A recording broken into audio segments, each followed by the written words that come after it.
Hey guys. Tonight, we begin somewhere a little different. Not a battlefield, not a throne room, not even a cathedral, really, though the church is absolutely involved in what we're talking about tonight. No, tonight, we're going to a place that most history books skip right over with a polite cough and a changed subject. Tonight, we're going into the medieval bedroom. So go ahead and dim those lights, pull your blanket up, get comfortable. Maybe grab some tea or water or whatever it is you drink at this hour. Because tonight's story is long, it's slow, and it is absolutely packed with the kind of historical weirdness that nobody ever told you about in school. And honestly, they probably should have. We're talking about the most powerful institution in medieval Europe, the Catholic Church, and its remarkable, deeply strange obsession with controlling not just your soul, your money, your politics, and your eternal salvation, but also your bedroom. Specifically, what happened in it, when, how, and in what position. Yes, we're going there. So settle in, close your eyes if you want, and let's float back about 1,000 years. Because what you're about to hear is going to completely change how you think about medieval life, religious authority, and honestly, where a lot of modern attitudes about sexuality and shame actually came from. Picture a cold winter evening in northern France. The year is 1140, give or take a decade. A young couple, let's call them Marie and Henri, have just gotten married. They're nervous, they're excited, they're deeply in love, or at least deeply hoping things will work out, which in the medieval world is basically the same thing. But before Marie and Henri can even begin thinking about their wedding night, there's something they need to do first, something that would seem, to any modern person, completely and utterly bizarre. They need to visit their parish priest to pick up their copy of what historians call the penitentials. Now, you might be sitting there thinking, wait, the church had sex manuals? They absolutely did, but not the kind you're imagining. Not helpful, informative guides designed to improve anyone's experience. No. These were essentially rule books, detailed, specific, occasionally baffling rule books that told married couples exactly what they were and were not allowed to do together. And the penalties for breaking the rules were, to put it gently, a lot. Dr. James Brundage, in his groundbreaking work, Law, Sex, and Christian Society in Medieval Europe, describes these documents as some of the most detailed and restrictive guides to human sexuality ever created. The church wasn't just interested in saving your soul. They wanted to micromanage your most intimate moments, down to the specifics, down to the calendar dates, down to, and I cannot stress this enough, the approved positions. The most famous of these penitentials was written by Archbishop Theodore of Canterbury around 690 AD, and it was still widely circulated and referenced in the 11th century, 500 years later, still in use, because medieval institutions moved slowly, and also because once you've written a very detailed manual about what God thinks about bedroom behavior, apparently you just keep it around. Let me share some actual content from Theodore's penitential, because the reality of these documents is genuinely stranger than anything I could invent. Quote, "If a husband approaches his wife from behind like animals do, he shall do penance for 40 days. 40 days. That's more than a month of fasting and prayer for what the church had decided was an unnatural position. 40 days of bread, water, and presumably a lot of quiet reflection on your choices. But position regulations were just the beginning. The church also had extremely specific opinions about timing. And when I say specific, I mean specific in the way that only an institution with entirely too much time and power could manage to be specific. Sexual relations were forbidden on Sundays because that was God's day. They were forbidden on Wednesdays and Fridays because those were fasting days. They were forbidden for 40 days before Easter, 40 days before Christmas, 8 days after Pentecost. They were forbidden if either spouse had recently received communion. They were forbidden during pregnancy, during menstruation, during lactation, during certain feast days, and during several periods that the church had designated as spiritually sensitive, which seemed to come around with remarkable frequency. Dr. Pierre Payer, in his research Sex and the Penitentials, did the math, and he calculated that if a medieval couple followed all of these rules strictly, all of them, to the letter, they would have access to fewer than 90 days per year when intimacy was actually permitted by the church. 90 days out of 365. And even on those 90 days, they still had to follow the approved methods, the approved positions, the approved intentions, because the church also had opinions on why you were allowed to engage in intimacy. Pleasure, for its own sake, was not an acceptable reason. The only genuinely sanctioned purpose was reproduction, and even then, enjoying it too much was considered spiritually suspect. So, Marie and Henri are sitting there on their wedding night with their penitential booklet, trying to figure out whether this particular Tuesday in November is on the approved list, and what exactly counts as 40 days before Christmas, and whether the position they're considering is going to cost them a week of fasting or a month. Romantic. Now here's where this story gets genuinely fascinating and also slightly absurd. Because of all the people medieval society could have turned to for guidance on these intimate questions, the person they were directed to was their parish priest, a man who had taken a vow of celibacy. So you have a person who was not supposed to, had never officially had, and was theoretically committed to never having any kind of sexual experience whatsoever, and he was the designated expert on married couples' bedroom behavior. He heard confessions about their most intimate moments.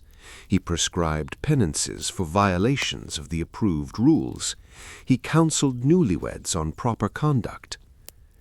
The historian Ruth Mazo Karas, in her book Sexuality in Medieval Europe, actually found preserved confession records from monasteries in England and France. These documents, sitting in dusty archives for 800 years, preserve some of the most intimate details of medieval marriages you can possibly imagine. One record from 1203 describes a woman confessing that she had experienced pleasure during relations with her husband. Her penance was 7 days of bread and water.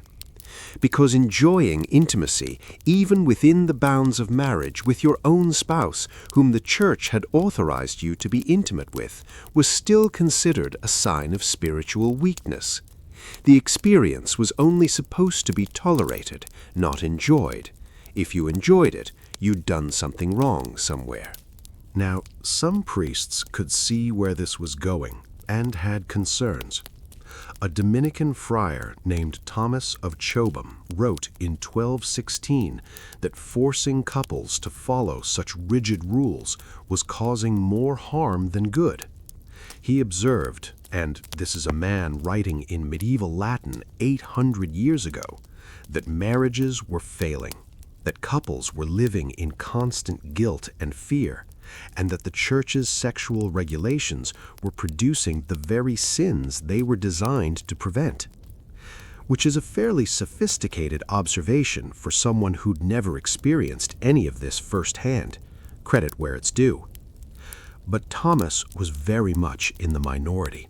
The official position of the church remained, essentially, more rules, more fasting, more penance, more calendars marking which days were safe and which were spiritually dangerous.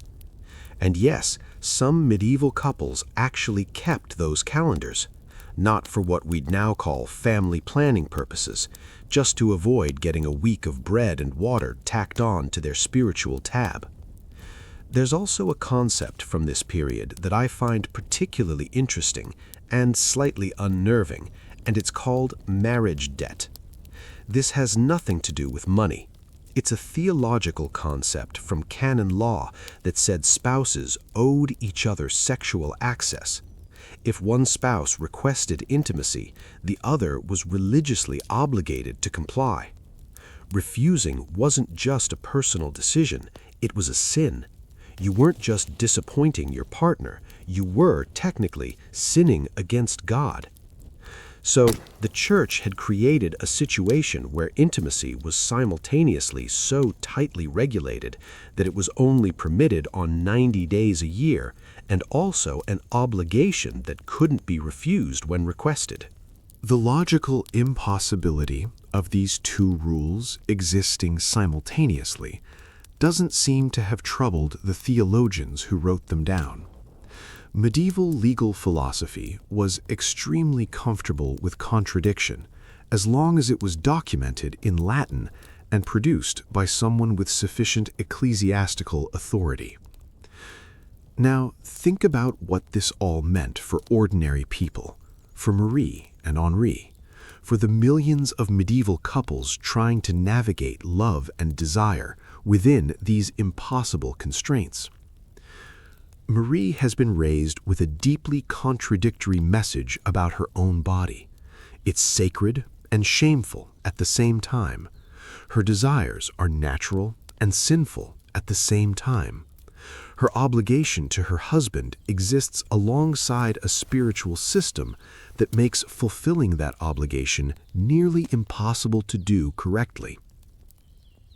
When she has questions, and she has many questions, she goes to Father Guillaume, who does his best with the penitential booklet and the approved calendar, and a complete lack of personal experience with any of this.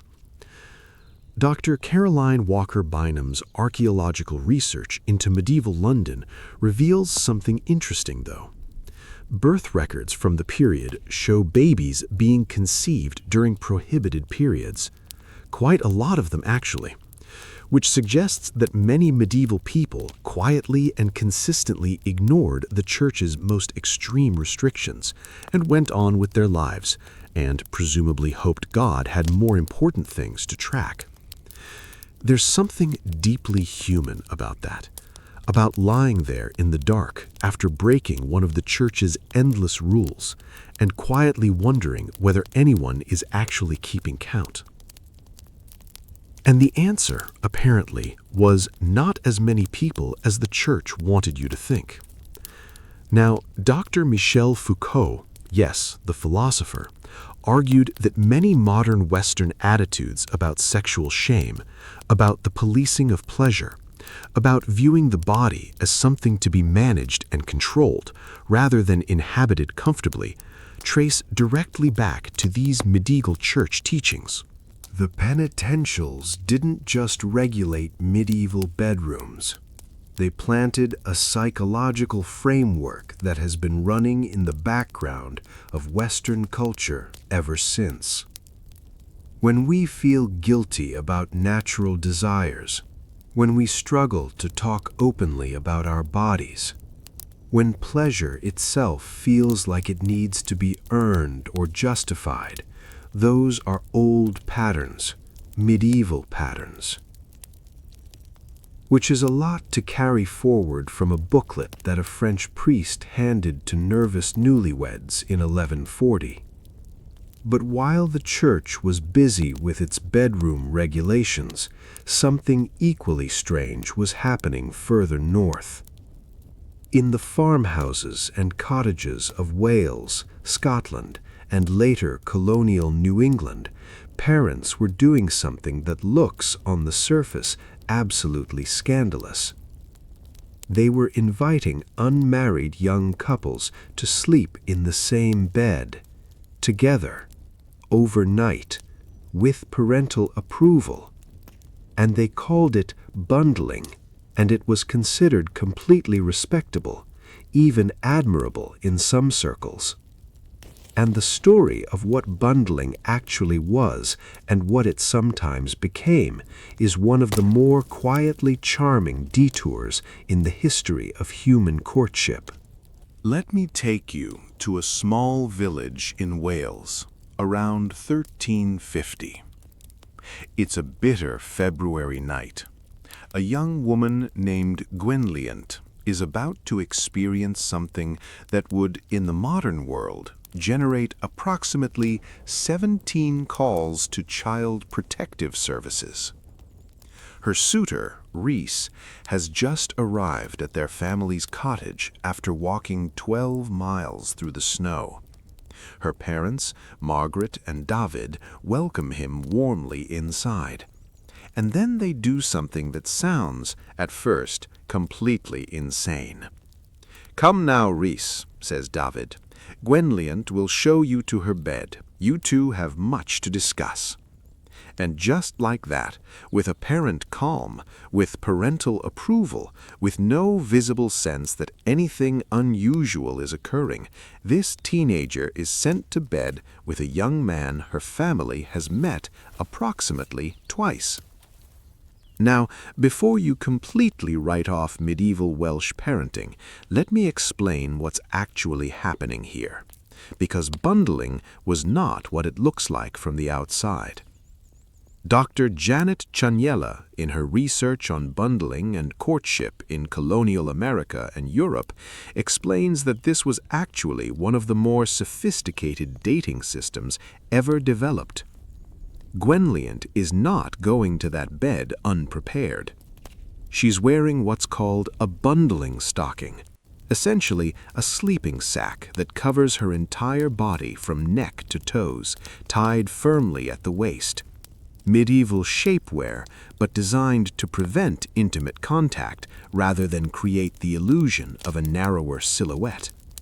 Some families used 2 separate bundling sacks. Others used what historians call the board system, a wooden plank, usually about 3 feet wide, placed directly down the center of the bed.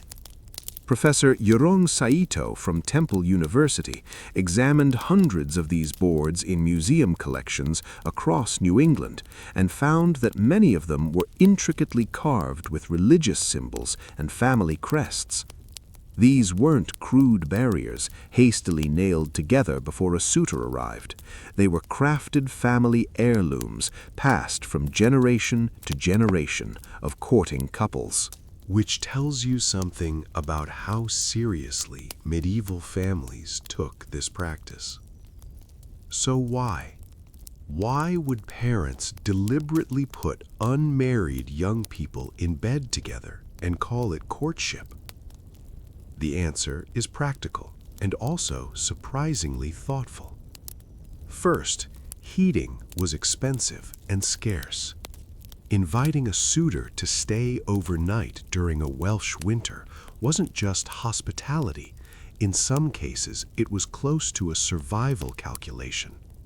You didn't send someone back out into a February blizzard if you could help it.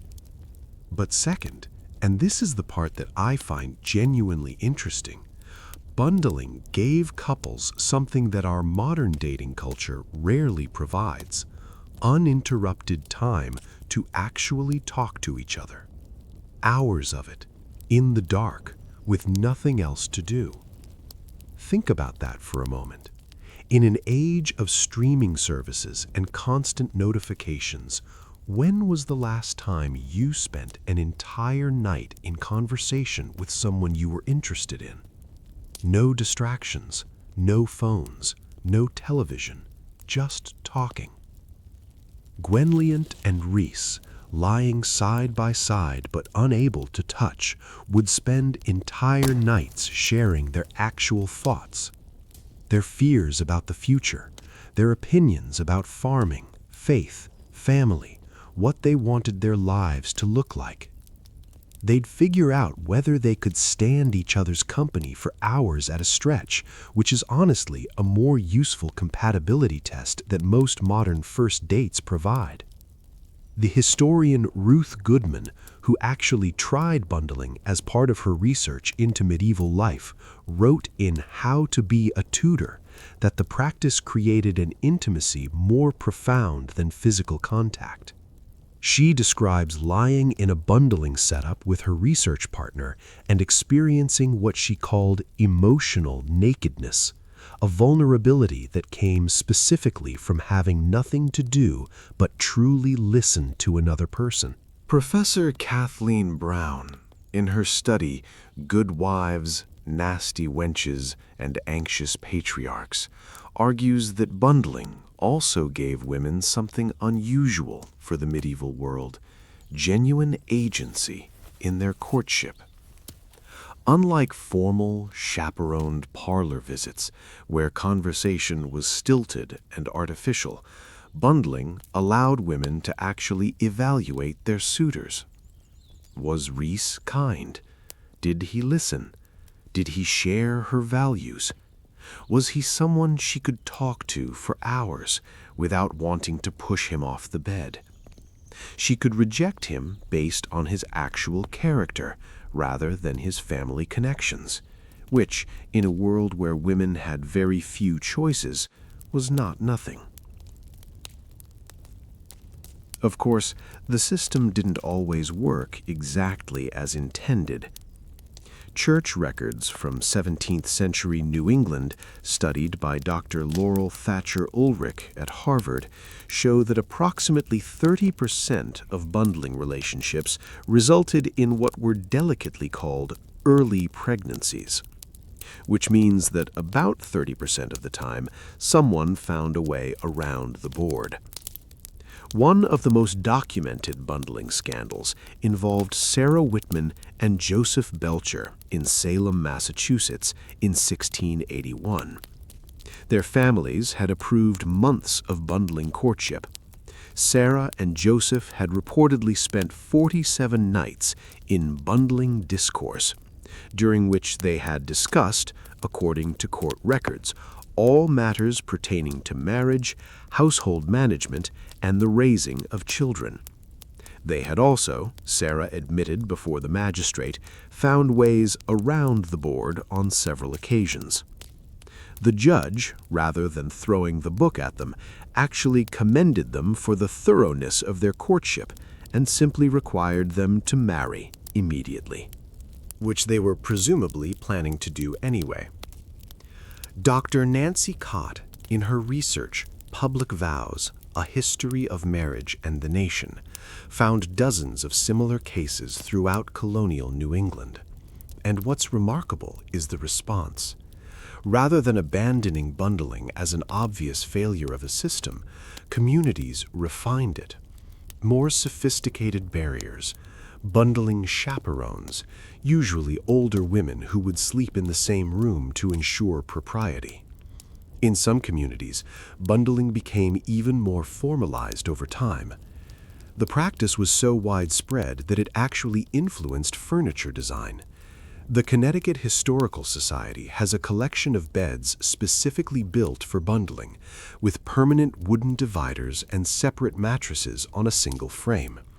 Some wealthy families commissioned intricately carved dividers, turning the bundling board into a display of family craftsmanship and social status, which is a very Connecticut thing to do with an attempt at moral enforcement.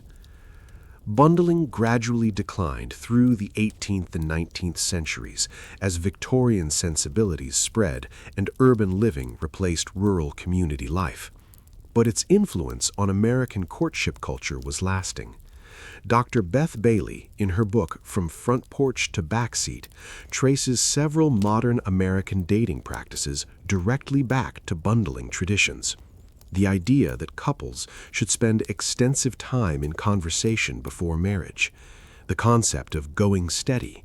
Even the modern sleepover has distant ancestors in Welsh farmhouses and colonial New England bedrooms with their carefully carved dividers. What strikes me most about bundling is how it tried to solve a real problem. How did two people actually get to know each other before committing to a lifetime together? The medieval answer was put them in a bed and make them talk. The board keeps things appropriate. The darkness keeps things honest, and the hours keep things real. We've traded that for a 45-minute coffee date and a mutual swipe. I'm not sure we got the better end of that deal. Now, while European families were developing their elaborate courtship rituals, medieval society was also developing a thriving and deeply strange underground economy. One built on desperation, hope, and a genuinely creative misunderstanding of how biology works. Because if you couldn't control when or whether you fell in love, and if your marriage was arranged by your family, and if even your wedding night was governed by a priest's booklet, then what you really needed was a substance, something you could buy or brew or acquire from a woman with a mysterious stall near the cathedral, something that would help. Welcome to the world of medieval aphrodisiacs, where the gap between what people wanted and what they understood about their own bodies produced some of the most elaborate, expensive, and occasionally lethal solutions in the history of human desire. Let me take you to the market square of Paris, 1287. Among the usual vendors selling bread, cloth, and livestock, there is a small, somewhat mysterious stall tucked into a corner near the cathedral. The proprietor is a weathered woman named Margot l'Apothicaire, and she is whispering promises that would make grown men empty their purses without a moment's hesitation. She has substances that can transform the meekest peasant into a passionate lover, remedies that can rekindle dying marriages, potions that promise pleasures beyond mortal imagination. What Margot was actually selling, according to Dr. Monica Green's research in Making Women's Medicine Masculine, was a combination of desperation, superstition, and what we would now call pharmaceutical fraud. But her customers didn't know that. They only knew they were willing to try anything. The medieval aphrodisiac trade was built on a philosophy called the doctrine of signatures, the idea that God had helpfully marked everything in nature with visual signs indicating its purpose. If something looked like a reproductive organ, it must enhance reproductive function. If an animal was known for its virility, consuming parts of it would transfer that power to you. The logic was clean. The execution was frequently disastrous. Take the legendary unicorn horn. Professor Paul Friedman from Yale University spent years tracking the medieval trade in what dealers claimed were genuine unicorn horns. In his book, Out of the East, Spices and the Medieval Imagination, he reveals the truth behind the legend. What medieval people were paying extraordinary sums for was narwhal tusk, imported at enormous cost from the Arctic, sold to desperate buyers at markups that would impress a modern pharmaceutical company. The prices were staggering. A single ounce of unicorn horn powder in 13th century London cost approximately 160 shillings, more than most people earned in an entire year. Queen Elizabeth I's own inventory lists 17 different unicorn horn preparations in her private collection, valued at what would be tens of thousands of pounds in modern currency. And narwhal tusk, for the record, is essentially ivory, completely inert, about as aphrodisiac in its properties as chewing on a chair leg. But the placebo effect, combined with the enormous expense, because nothing convinces people a treatment is working like having paid a year's wages for it, meant that many users reported feeling something, which kept the market going. The animal-based remedies were where things got genuinely dangerous. Medieval texts like De Virtibus Animalium by Albertus Magnus, read as Dr. Jerry Stannard documented in his study Pristina Medicina, like a cookbook assembled by someone with excellent intentions and no understanding of toxicology whatsoever. For male potency, consume the heart of a rooster, but only one killed while mating. Specificity was important, apparently.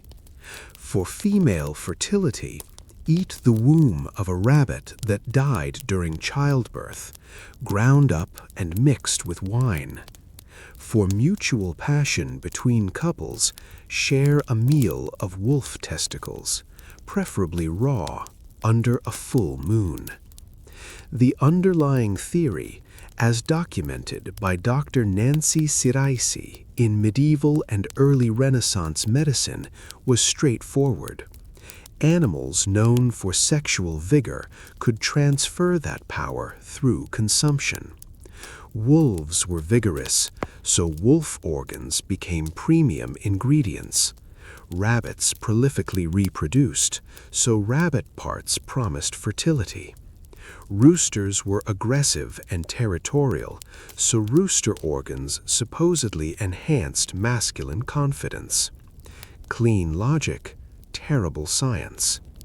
In 1324, according to records from the Hôtel Dieu hospital in Paris, a wealthy merchant named Guillaume de Montfort died horribly after consuming what his wife later described as a potion for the restoration of marital vigor. The hospital record, studied by Dr. Daniel Jacquat in Medieval Medicine and Natural History, described symptoms consistent with severe poisoning, violent convulsions, bleeding from the eyes and mouth, death within hours. What had Guillaume actually consumed?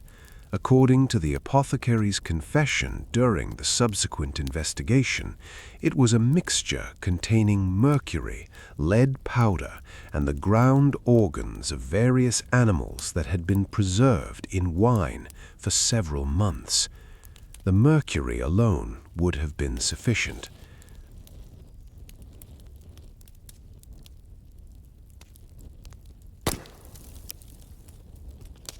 Medieval people had no understanding of heavy metal toxicity.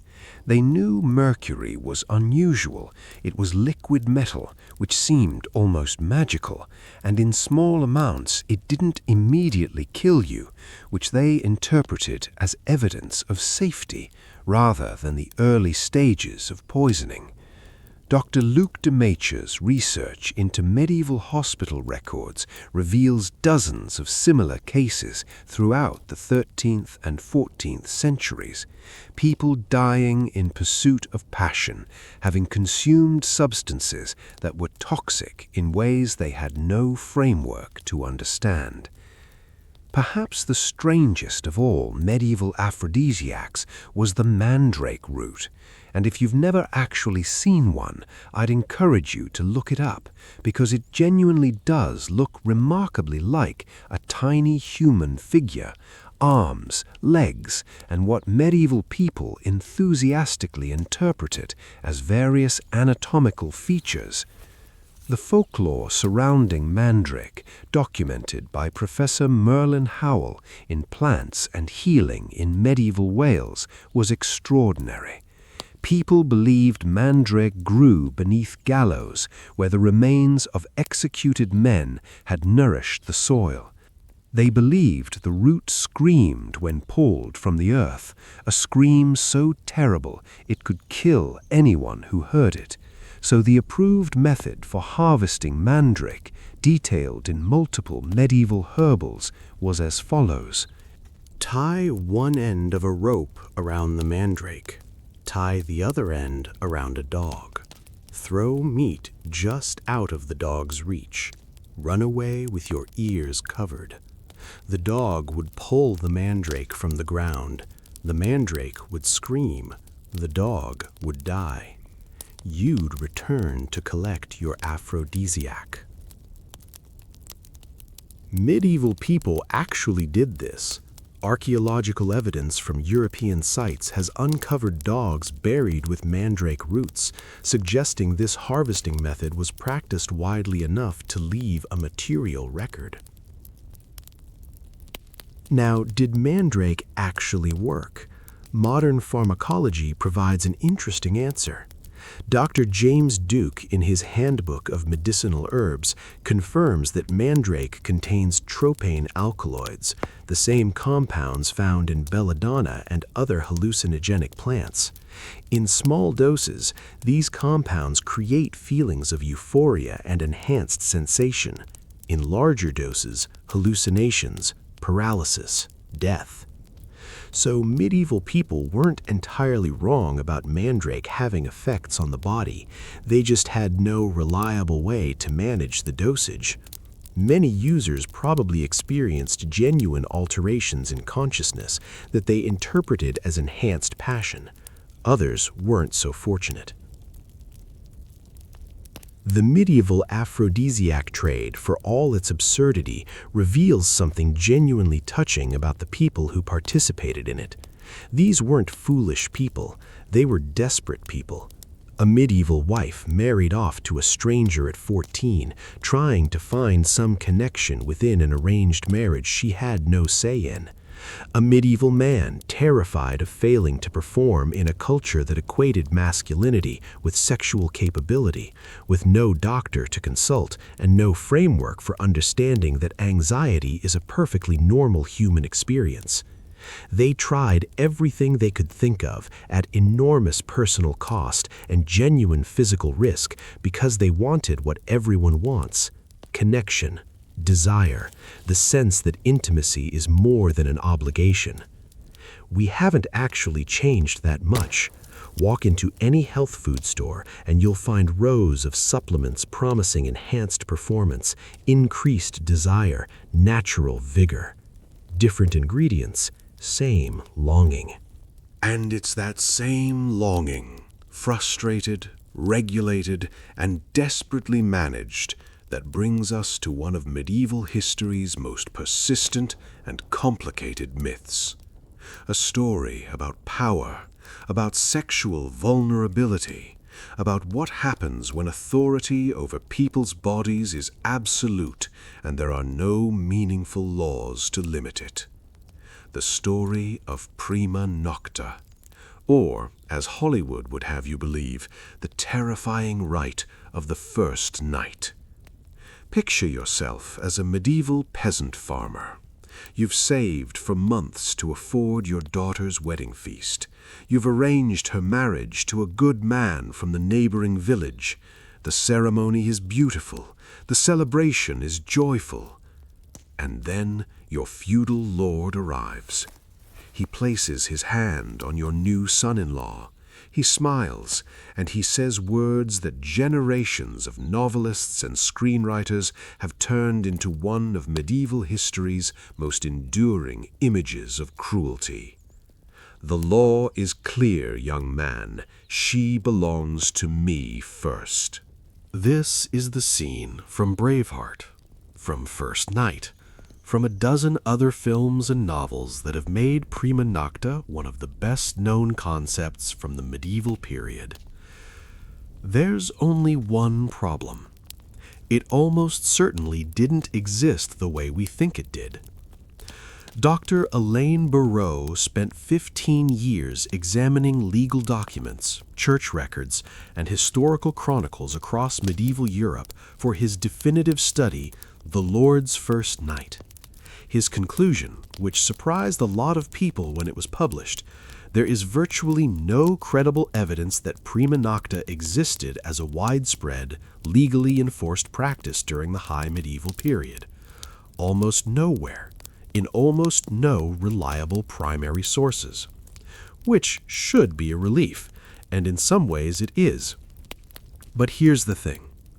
The absence of prima nocta as formal law doesn't mean medieval lords weren't sexually exploiting their subjects.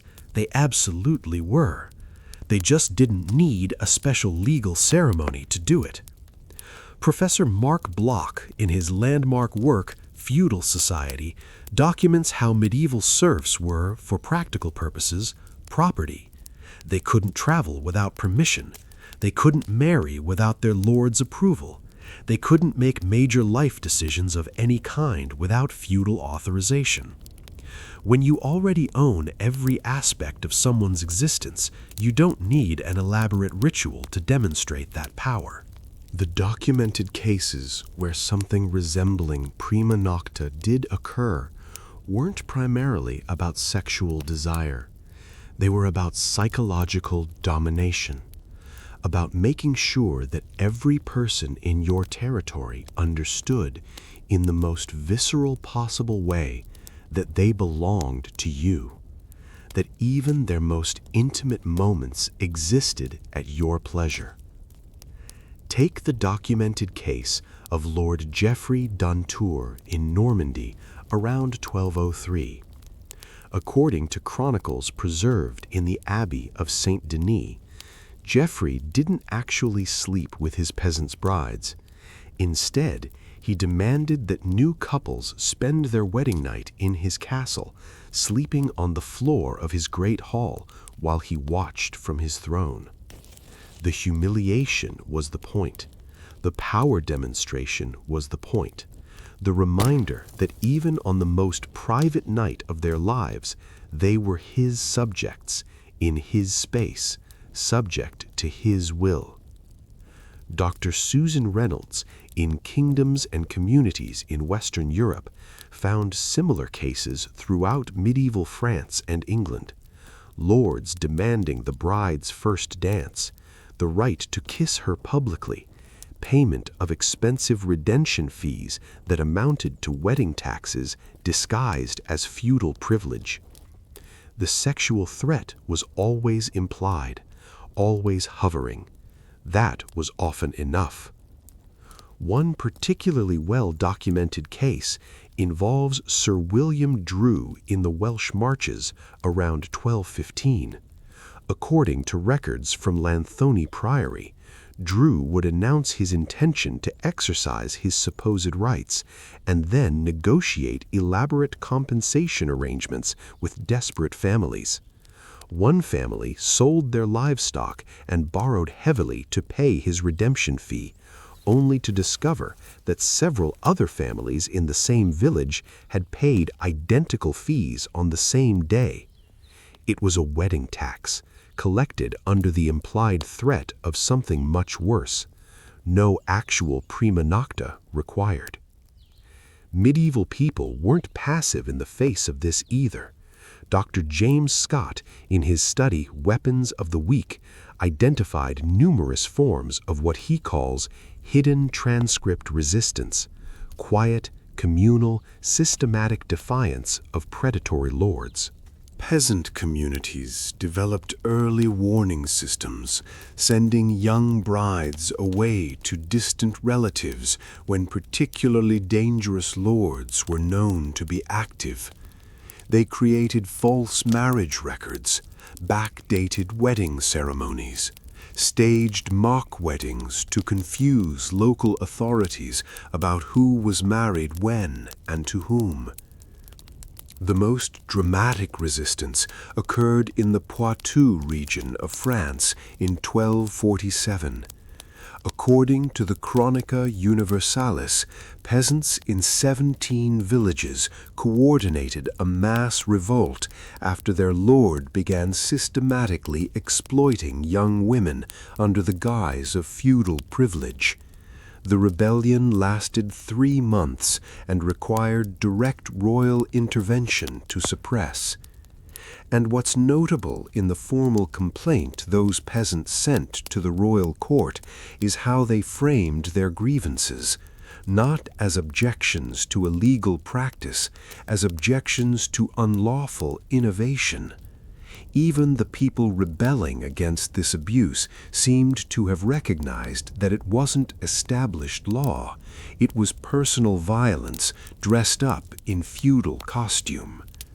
So why does the myth of prima nocta persist so powerfully in our imagination?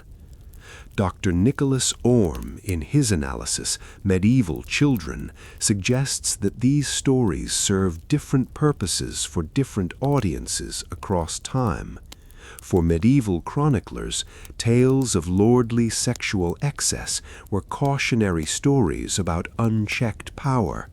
For Renaissance writers, they became evidence of medieval barbarism that enlightened modern society had overcome. For contemporary filmmakers, they're dramatic material that immediately generates visceral emotional investment.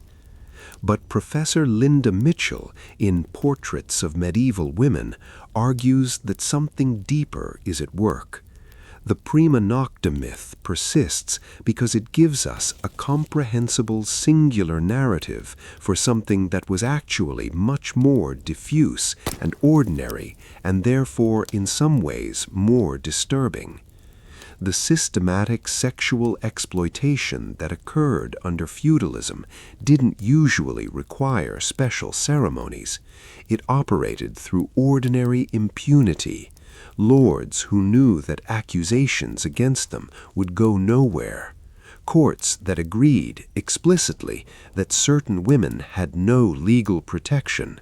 Women like Margaret la Couturière, who accused her lord of repeated assault in 1298, only to have the court rule that she was his property, and therefore the concept of assault did not apply. Margaret received no compensation, no justice, and, according to subsequent records, was expelled from the estate for bringing false accusations. That's the real horror behind the prima nocta legend. Not a dramatic ritual with rules and ceremony, just the mundane, grinding reality of absolute power with no accountability whatsoever. And that, in its way, is both more ordinary and more terrible than anything Hollywood ever put on screen. Welcome back, everyone. If you're just joining us, go ahead and get comfortable. Pull that blanket up a little higher. We're going to keep the lights low and the pace slow. And we're going to keep moving through one of the stranger corners of medieval history that most textbooks politely skip over.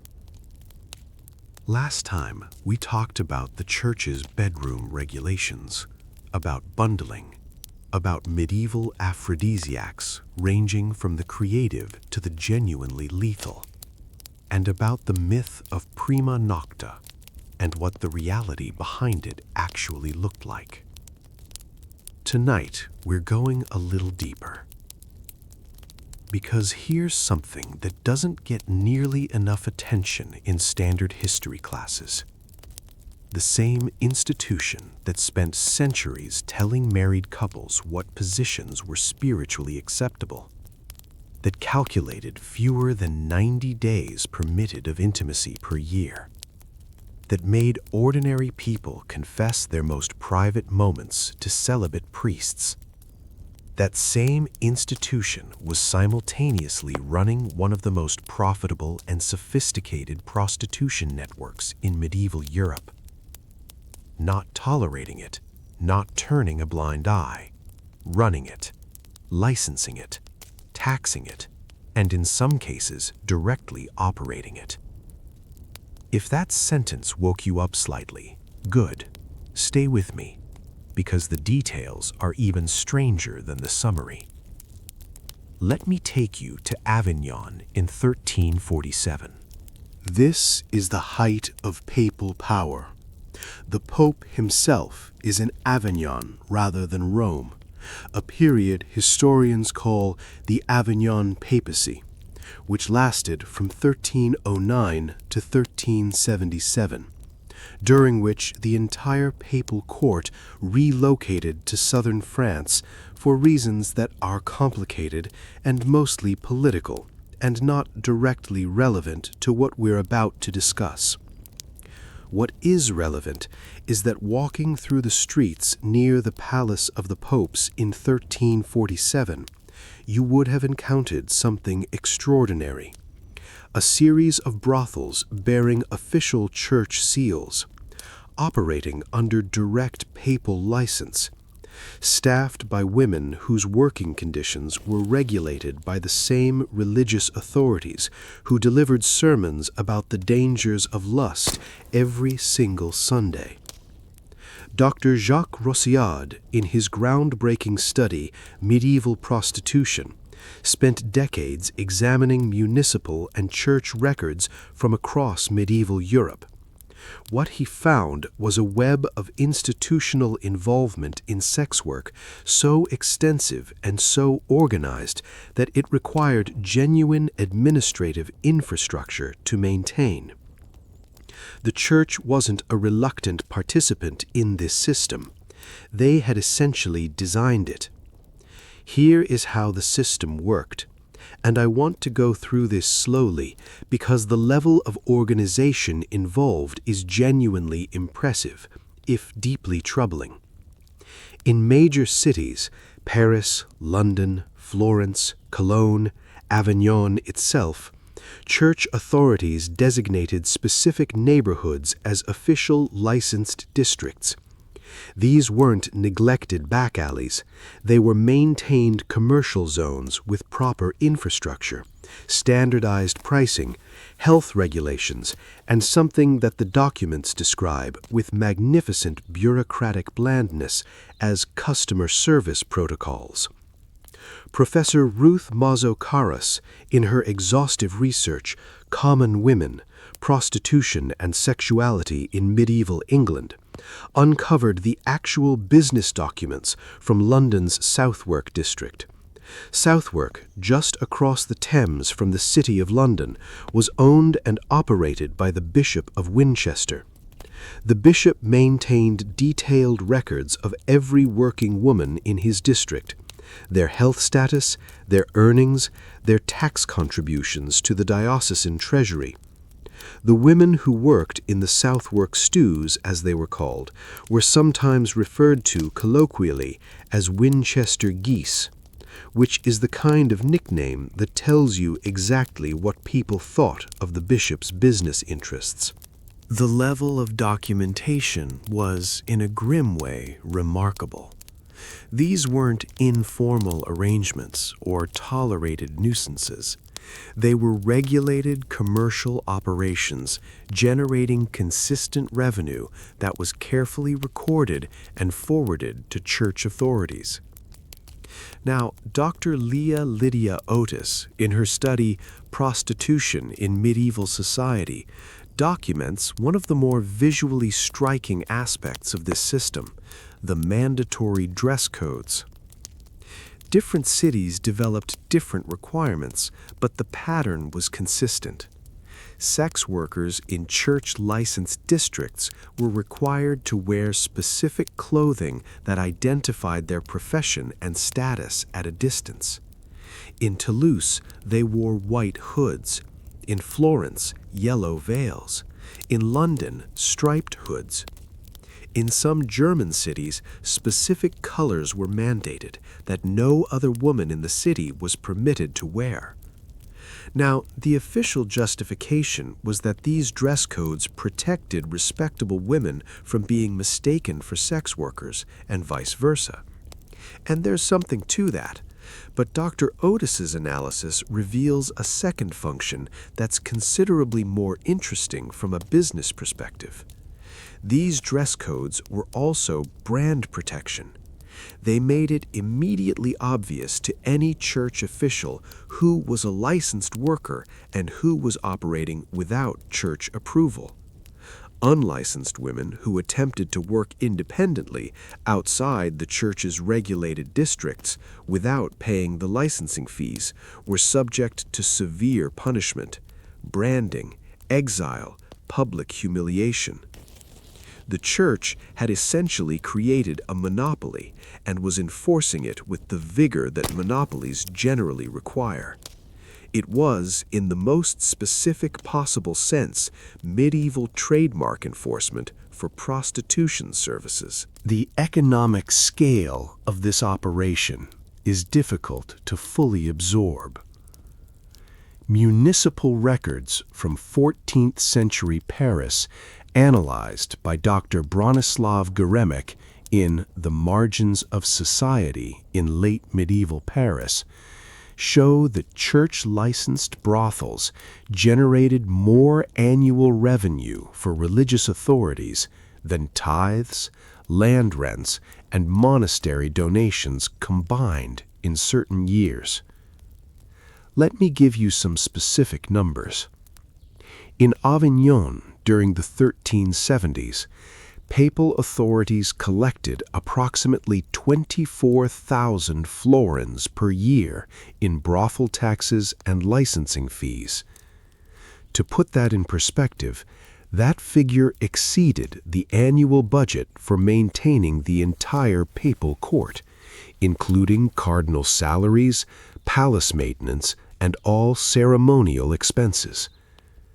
The people delivering sermons about the evils of lust were, in the most literal sense, funded by lust. This takes us to one of the more remarkable individual figures in this story, a woman named Margot Legrosse, whose life is documented in unusual detail in the municipal archives of medieval Paris. Margot wasn't just a sex worker. She was, by the standards of her time and within the constraints available to her, a businesswoman. She operated under an official church license from 1389 to 1404. She owned property. She employed other women. She made loans to local merchants and, according to the records, to at least several members of the clergy. Her tax records show she was earning more than many guild masters and professional craftsmen of the period. When she died in 1404, her will, witnessed by a priest and 2 bishops, left substantial bequests to multiple churches and charitable foundations. The same institutions that collected taxes on her earnings for 15 years graciously accepted her posthumous donations and presumably said nothing ironic at her funeral. The cognitive dissonance required to maintain this system was, by any reasonable standard, extraordinary. The same bishops who licensed Margot's business and collected her taxes would give sermons on Sundays condemning the precise activities that were funding their vestments, their candles, their wine, their architectural projects. The same church officials who heard confessions about sexual sin were collecting revenue from the commercial provision of sexual services. The chronicler Jean de Joinville, writing in the 13th century, noted with obvious disgust how church officials would attend morning mass, spend their afternoons collecting revenue from brothels, and return for evening prayers, all while maintaining their position as the ultimate moral authority on questions of human sexuality. This hypocrisy was not invisible to medieval observers. They could see it, they talked about it, they wrote about it, carefully and sometimes not so carefully. Geoffrey Chaucer's Canterbury Tales, written in the late 13th century, is essentially one long satirical assault on exactly this kind of religious double standard. The pardoner selling fake relics, the monk who loves hunting more than prayer, the friar who knows every tavern maid in town. These weren't invented character types. Chaucer's audience recognized them immediately because they were everywhere. The most organized challenge to church sexual hypocrisy came from reform movements that periodically erupted across medieval Europe. The Cathar heretics of southern France, a religious movement that the Church eventually crushed through what's now called the Albigensian Crusade, which is its own extremely dark chapter, explicitly condemned the Church's involvement in prostitution as evidence of its spiritual bankruptcy. One of their core arguments was that an institution that profited from sin could not legitimately claim to govern questions of sin, which is, from a purely logical standpoint, a fairly strong argument. The Church's response was to declare them heretics and launch a military campaign against them, which is, from a purely logical standpoint, exactly what you do when you can't win the argument. Female mystics also pushed back, in their quieter but persistent way. Women like Marguerite Porete and Mechtilde of Magdeburg wrote texts that questioned how institutions profiting from sexuality could claim moral authority over it. Marguerite Porete was eventually burned at the stake for her writings, which tells you how well that particular line of argument was received by church authorities. But here's what I find most interesting about the Church's prostitution economy. Not the hypocrisy itself, which is fairly straightforward once you know about it. What's interesting is how it affected ordinary medieval people's understanding of what was actually sinful and what was just inconvenient for church revenue. When the Church simultaneously condemned pleasure and profited from it, ordinary people quite reasonably became confused about where the actual moral lines were. This confusion contributed to what historians call compartmentalized morality, a practical system where different rules applied in different contexts, and everyone tacitly understood that this was simply how things worked.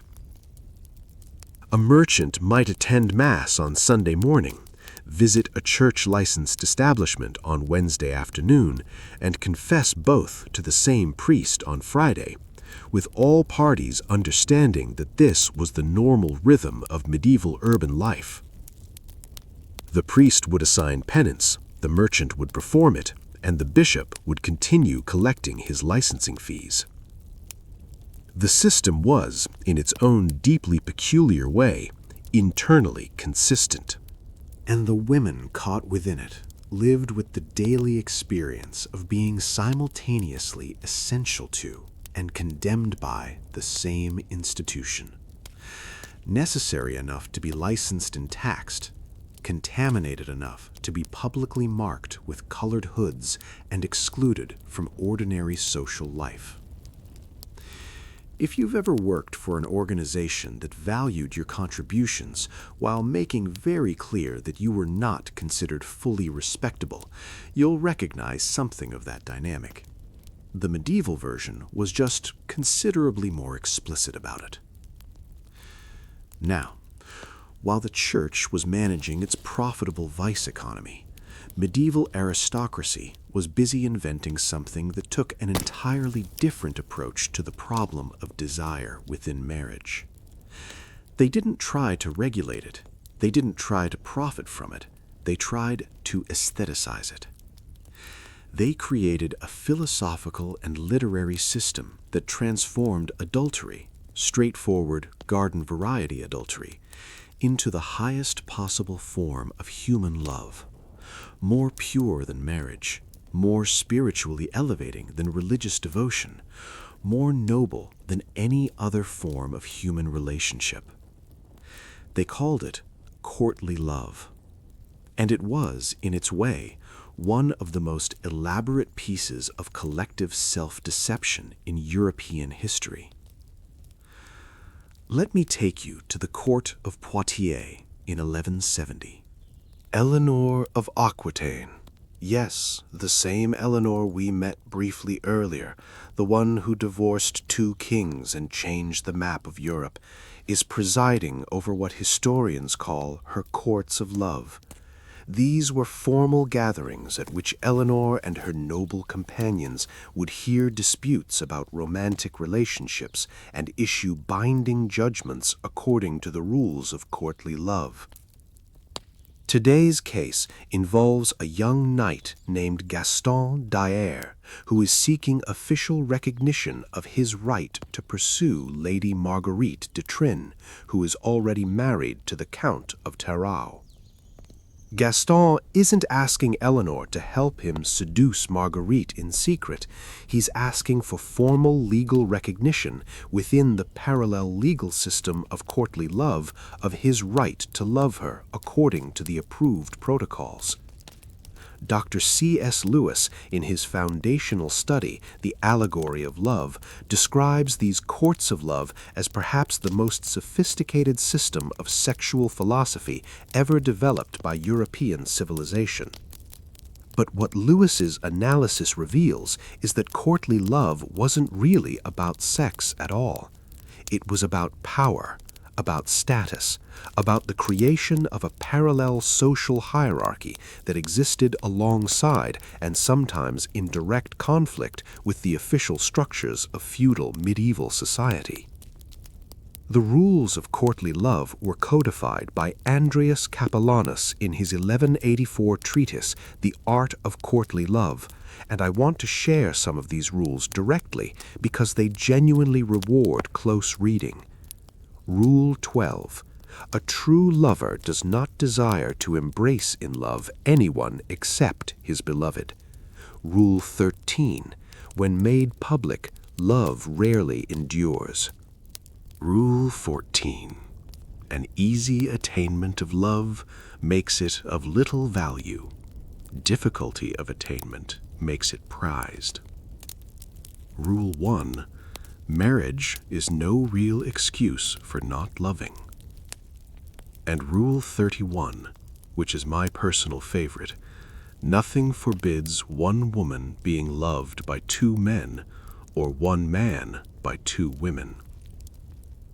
So the system was explicitly designed to operate outside the bounds of marriage, while simultaneously claiming to represent the purest form of love possible. The logic was that true love could only exist where there was genuine desire and genuine suffering. And since medieval marriages were arranged transactions, they couldn't produce genuine love. Only extramarital devotion could achieve the spiritual heights that courtly love promised. This is the medieval equivalent of arguing that the meal you're not allowed to eat is always more nourishing than the one on your plate. Philosophically dubious, emotionally surprisingly resonant. The training required to participate in courtly love culture was, by any measure, extensive.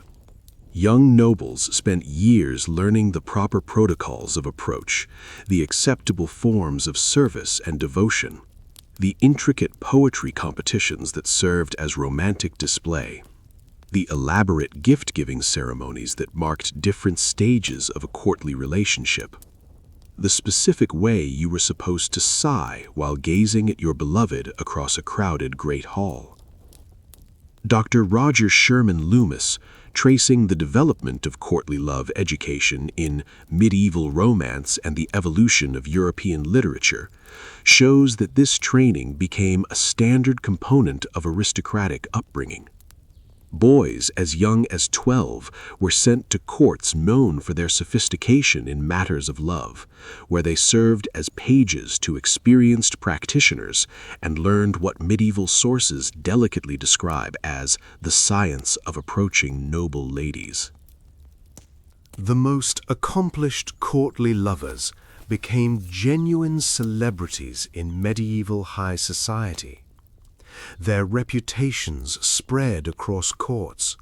Their poems were copied and circulated. Their romantic careers were followed with something resembling the attention we now give to entertainment gossip. The most famous of these courtly love celebrities was a troubadour named Bernard de Ventadorn, whose documented relationship with Eleanor of Aquitaine herself became legendary almost immediately. According to contemporary chronicles, Bernard spent 7 years composing increasingly elaborate songs and poems for Eleanor, participated in tournaments held in her honor, and even accompanied her on the Second Crusade, all while she was married to King Louis VII of France.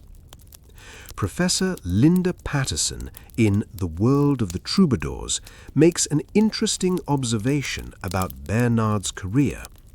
His courtly love service to Eleanor wasn't just romantic gesture, it was political strategy.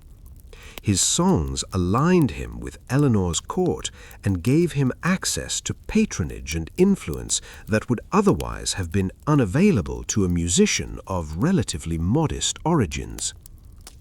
Courtly love, in other words, wasn't just an emotional framework, it was a networking system, a way of building political capital through performed devotion, which is either deeply cynical or deeply practical, depending on how you look at it. But the political dimensions of courtly love also created spectacular chaos when things went wrong. The most elaborate scandal of the period involved Marie de Champagne, Eleanor's daughter, and the poet Chrétien de Troyes. According to records preserved in the Archives départementales de l'Aube, their working relationship, which began as straightforward literary patronage, evolved into something that contemporary sources described with carefully chosen ambiguity. Marie had commissioned Chrétien to write a series of romances, codifying the rules of courtly love for her court. The resulting works, including Lancelot, the Knight of the Cart, which is explicitly about a courtly love affair between Lancelot and Guinevere, became foundational texts of European literature. They also apparently reflected, with uncomfortable closeness, the nature of Marie and Chrétien's own relationship.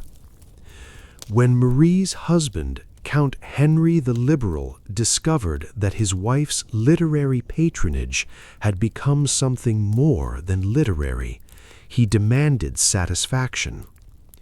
The crisis was only resolved when Eleanor herself intervened, ruling that Marie and Chrétien had conducted their relationship according to proper courtly love protocols, which, under the parallel legal system of the courts of love, superseded conventional marital obligations. Henry was required to accept this judgment. He accepted it. He was not happy about it, but he accepted it. Because when your mother-in-law is Eleanor of Aquitaine and she has ruled against you in a love court, you accept the judgment and you move on. Dr. Roberta Kruger in Women Readers and the Ideology of Gender in Old French Verse Romance argues that the Marie and Chrétien case reveals the central contradiction of courtly love as a system.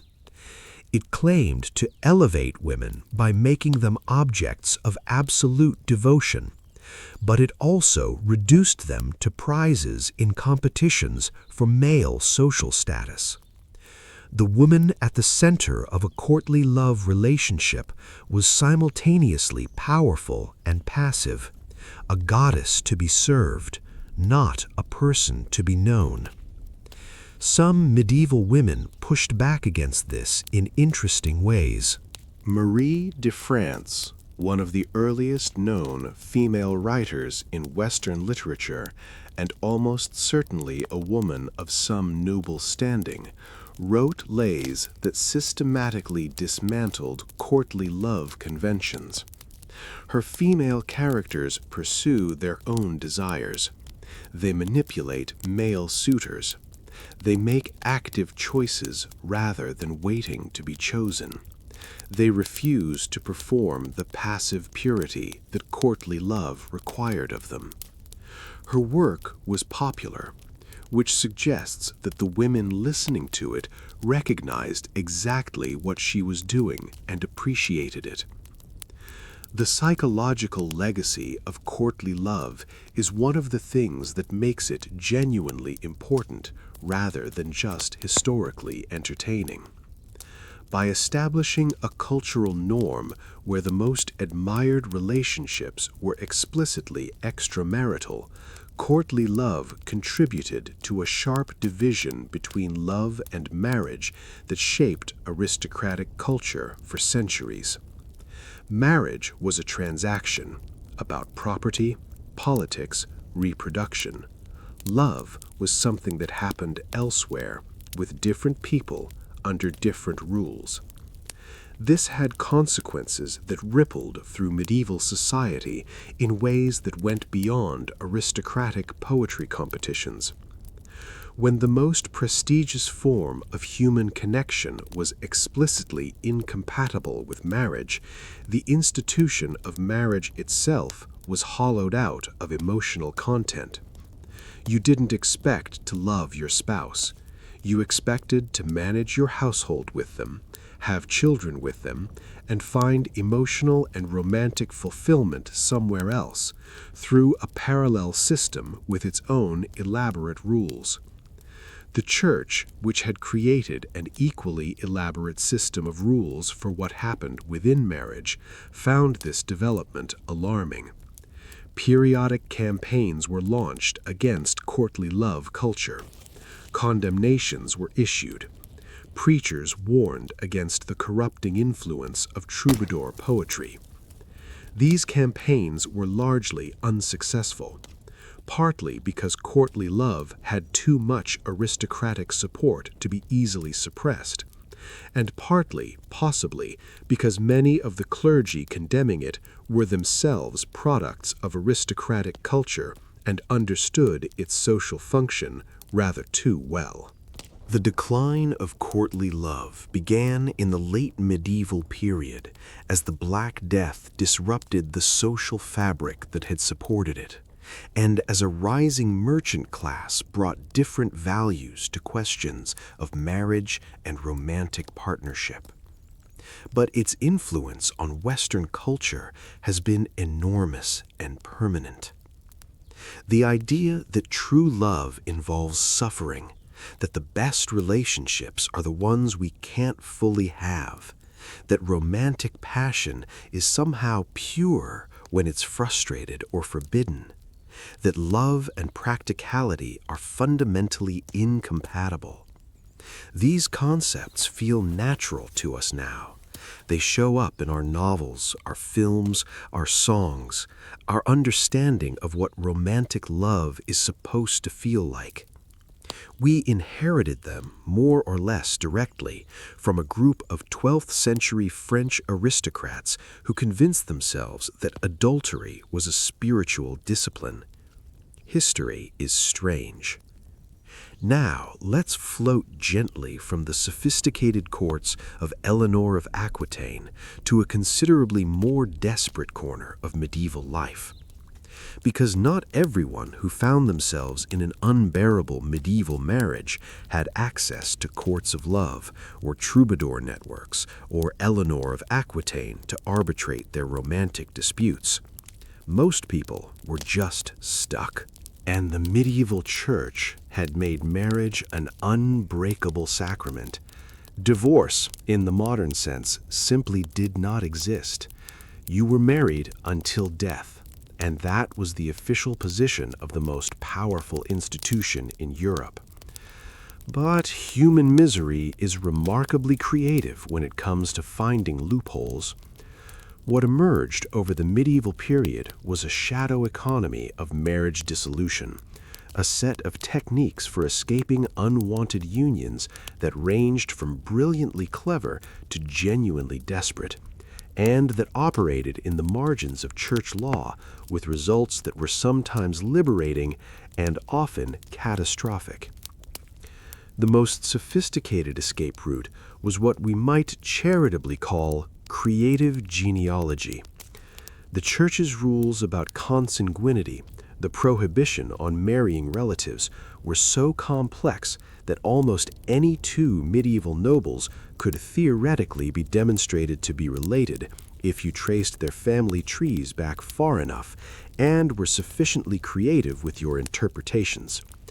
The prohibited degrees extended to seventh cousins at their most expansive interpretation.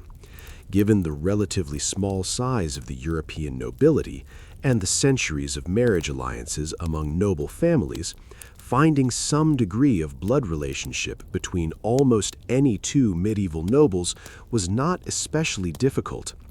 Finding one that you'd somehow overlooked before the wedding was a different matter. But that's where professional genealogists came in. Yes, professional genealogists. Medieval people who specialized in constructing family trees that could justify annulments. This was an actual profession with actual clients, actual fees, and apparently a reasonably steady stream of work.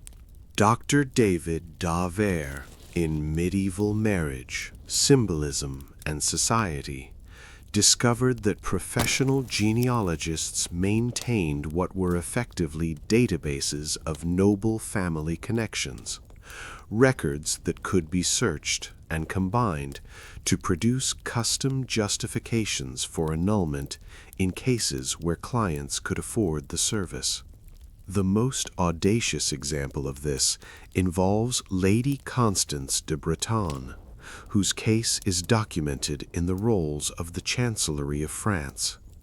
In 1186, after 7 years of marriage to Ranulph de Blondeville, Earl of Chester, Constance suddenly announced that she had discovered they were third cousins, making their marriage invalid under church law. The problem, noticed by contemporaries and confirmed by Dr. Georges Duby in his study The Knight, the Lady, and the Priest, was that this relationship, if it existed at all, had been either overlooked or invented. The genealogical research supporting it was, to put it diplomatically, creative. Constance's case took 3 years to resolve. It required testimony from dozens of witnesses across Europe, and it ultimately failed. She didn't get her annulment. But she established a template that hundreds of subsequent petitioners would attempt to follow. The consanguinity gambit had become a recognized legal strategy. Everyone knew what it was. Everyone used it anyway, because there weren't many other options. For those who lacked the resources to commission genealogical research, the alternative was considerably more humiliating. The impotence trial. Dr. James Brundage, in Law, Sex, and Christian Society in Medieval Europe, uncovered dozens of cases where wives sought annulments by claiming their husbands were physically incapable of consummating the marriage. These cases required evidence, and the procedures for gathering that evidence were, to use the most generous possible description, invasive. The case of Marguerite de la Rivière versus Guillaume de Saint-Paul, tried before the Ecclesiastical Court of Paris in 1292, is one of the most thoroughly documented. Marguerite's claim was simple. After 3 years of marriage, Guillaume had never successfully consummated their union. Guillaume denied this. The court appointed a panel of experienced women, midwives, older married ladies, who examined both parties to assess their physical capacity. Guillaume was required to demonstrate his ability to achieve arousal under observation. The court records are quite specific about this. They describe the examination in detail that leaves nothing to the imagination, and several things you might prefer not to imagine. When the initial examination proved inconclusive, the court ordered what they described as the ultimate test. The couple was required to attempt consummation under supervised conditions, with witnesses positioned to verify success or failure. Guillaume, not surprisingly, found the conditions somewhat unconducive to success. The annulment was granted. Both parties, according to subsequent records, never remarried, which, given what they'd been through to obtain the annulment, is perhaps understandable. Dr. Ruth Mazo Caras found evidence of dozens of similar trials across medieval Europe, and the patterns are consistent. Wealthy petitioners with political connections found panels willing to accept their testimony at face value. Poor petitioners faced panels that seemed determined to preserve marriages regardless of the evidence presented. The class disparity in medieval annulment proceedings was stark, and, to anyone who has spent time near any legal system, unsurprising. Justice in the medieval world, as in most worlds, was considerably more accessible to people who could afford it. For those who could afford neither genealogical research nor medical humiliation, the most common escape route was simple disappearance. Spouses walked away, changed their names, moved to different regions, started new lives in new towns where nobody knew them or their marriage history. It happened constantly. Medieval court records are full of cases involving disappeared spouses, abandoned partners, and the legal chaos that followed. Barbara Hannawalt's analysis of medieval English court records in The Ties That Bound reveals thousands of such cases. Partners left in legal limbo, neither married nor single, unable to inherit property, unable to make binding contracts, unable to remarry without risking bigamy charges. A woman named Alice Carpenter, whose case Matthew Paris documents, waited 7 years after her husband William disappeared before attempting to find a new partner. When she finally did, William's family emerged to claim that her new relationship was invalid because William might still be alive somewhere. Alice's case dragged through courts for 5 more years. She spent 12 years of her life, which in medieval terms was a significant portion of a lifespan, in legal suspension over a marriage that had functionally ended the moment William vanished. But no discussion of medieval marriage dissolution is complete without returning to Eleanor of Aquitaine. Because Eleanor didn't just establish courtly love philosophy and run love courts. She also obtained 2 annulments, both of them from extraordinarily powerful men, both of them in circumstances that reveal exactly how medieval marriage law actually functioned in practice, not as a system of moral principles, but as a tool for managing political arrangements. Her first annulment from Louis VII of France in 1152 was officially granted on grounds of consanguinity. They were supposedly third cousins. This relationship had been documented before their marriage 15 years earlier and had already been specifically dispensed by papal authority at the time of the wedding. The Church had already officially said, yes, they're related, but we're going to approve this marriage anyway. What had changed wasn't their genealogy. What had changed was that Eleanor hadn't produced a male heir after 15 years, and Louis needed one. The consanguinity claim was a legal fiction that everyone involved understood to be a legal fiction, but it was a convenient one that allowed both parties to exit an inconvenient situation. Within months of the annulment, Eleanor married Henry Plantagenet, the future Henry II of England, transferring her vast Aquitaine territories and fundamentally reshaping the political map of medieval Europe. The speed and convenience of Eleanor's annulment contrasted sharply with the experiences of less powerful women seeking identical relief for substantially similar grounds. Dr. Yves Pellissier's research into medieval French marriage law documents women who spent decades and destroyed their financial resources pursuing annulments that were routinely denied, despite evidence nearly identical to what had freed Eleanor in a matter of months. The lesson was simple. Annulment wasn't primarily a legal procedure. It was a political negotiation. And the terms of negotiation depended entirely on how much leverage you brought to the table. Now, here's something I find genuinely touching about the medieval divorce story, beneath all the cynicism and legal maneuvering.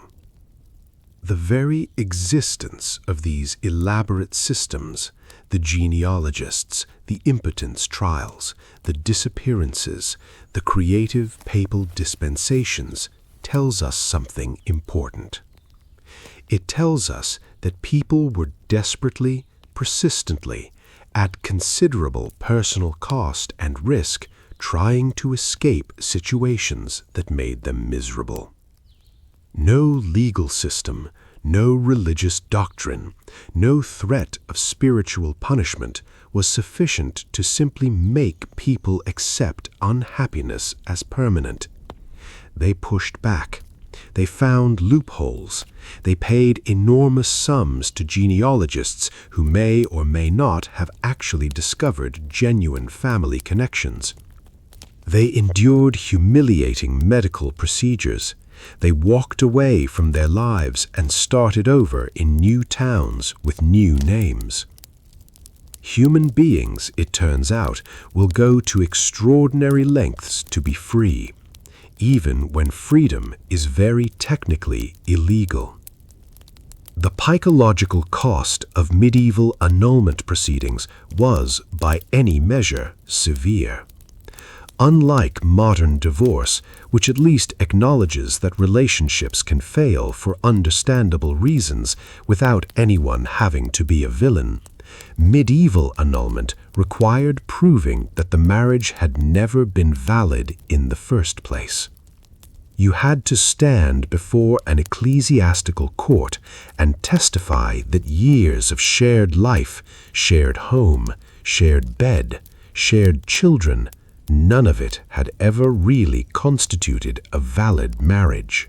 You had to erase a portion of your life as though it had never happened. Have you ever had to pretend that a significant relationship in your life didn't matter, didn't count, that it had been, in some fundamental sense, unreal? That's what medieval annulment required, not just legally, theologically. You weren't just ending a marriage, you were retroactively declaring that the marriage had never existed. The emotional aftermath of that process must have been genuinely complicated for most of the people who went through it, and the social stigma that followed, because failed marriages, even officially annulled ones, carried social consequences that official church rulings couldn't entirely erase, meant that successfully escaping an unwanted marriage often meant entering a different set of constraints.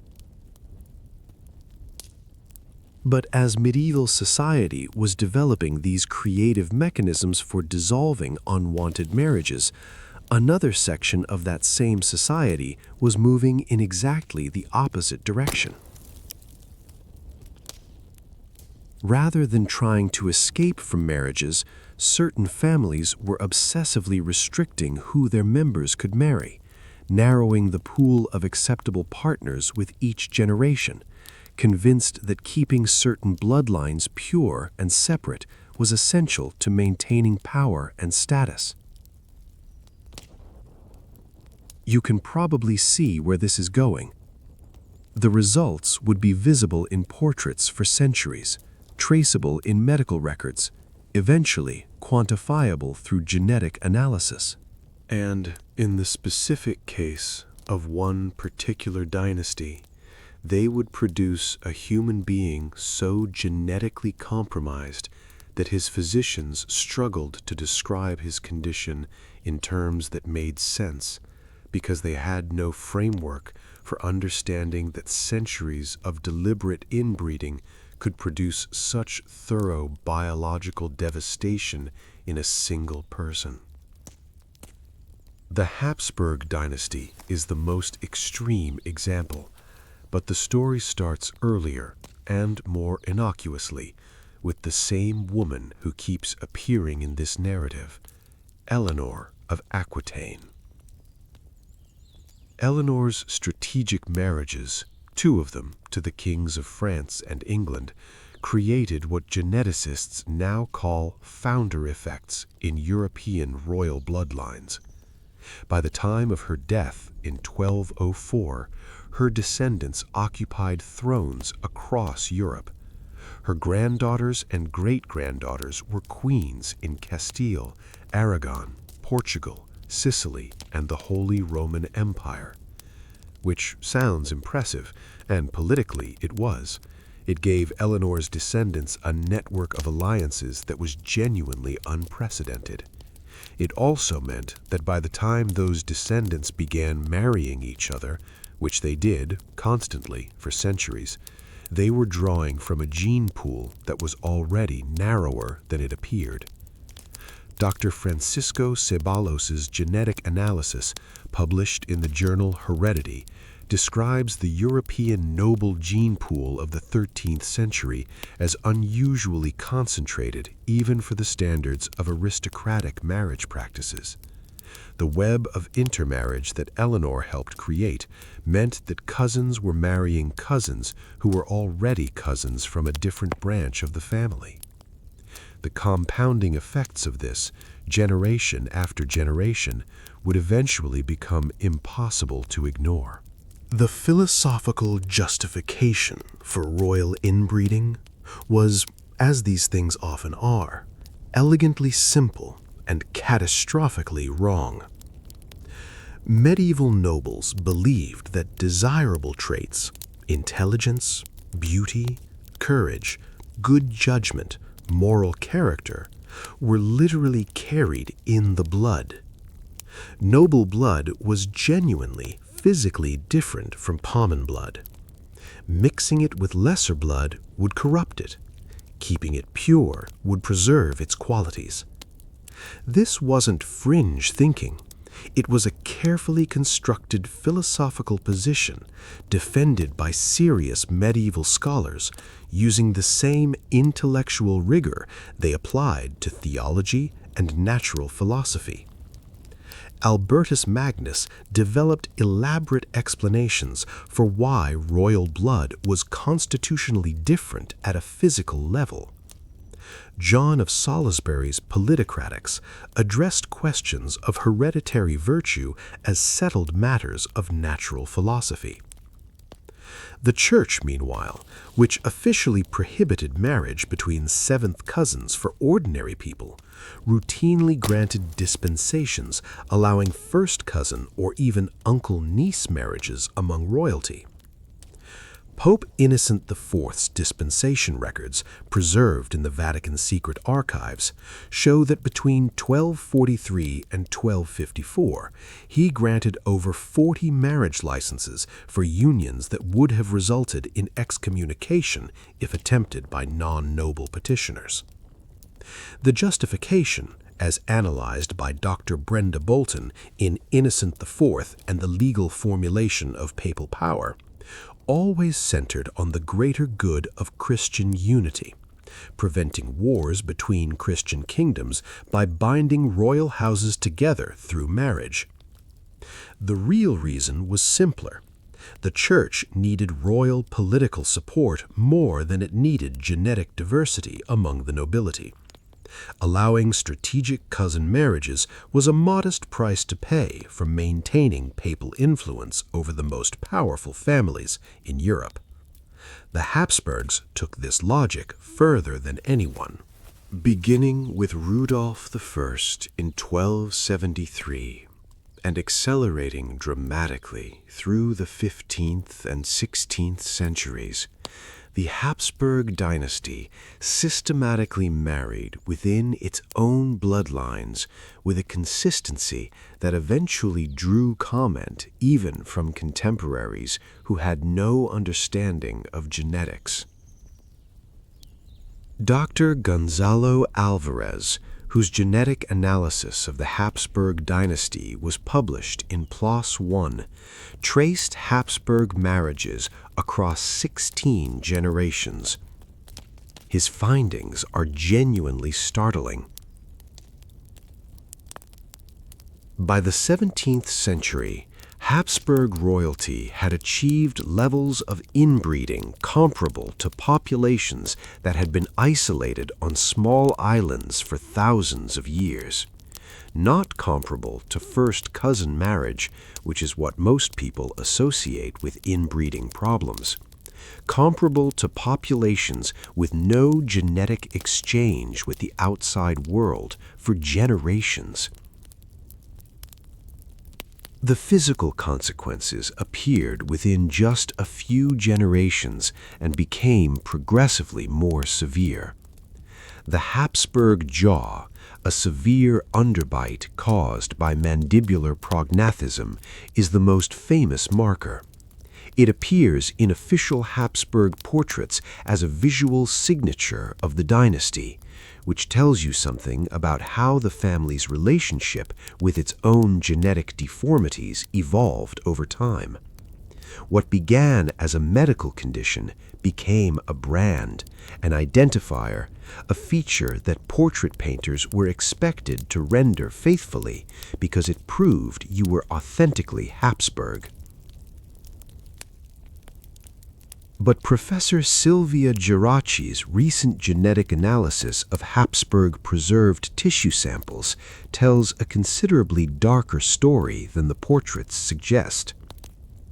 By the 16th century, Habsburg children were being born with compromised immune systems, developmental delays, and reproductive problems that made normal biological development increasingly difficult. The dynasty was systematically reducing its own capacity to survive. The end point of this process was Charles II of Spain. Born in 1661, the product of generations of systematic inbreeding, the last Habsburg king of Spain. And by any medical standard, a person whose existence represents one of the most thorough demonstrations of what happens when a family ignores basic biological principles for long enough. Contemporary accounts of Charles, preserved in diplomatic correspondence, are almost too distressing to read. The Venetian ambassador wrote that Charles cannot masticate his food and can barely swallow liquids. The French envoy reported that his tongue is so large for his mouth that his speech cannot be understood even by those closest to him. He suffered from chronic diarrhea, episodic vomiting, and weakness so severe that he frequently could not walk without assistance. He lost his teeth early. He was subject to seizures. He struggled to maintain attention or follow complex conversations. Dr. Gonzalo Alvarez's genetic analysis determined that Charles II was more inbred than children born to a father-daughter or brother-sister union. His genetic diversity was lower than what population genetics models predict for the most extreme forms of incest. He was also, as multiple court physicians carefully documented, physically incapable of consummating either of his two marriages. The dynasty that had spent centuries managing its bloodlines to produce perfect heirs had produced, at the end of 16 generations of effort, a man who could produce no heirs at all. Charles died in 1700 at 38 years old, childless.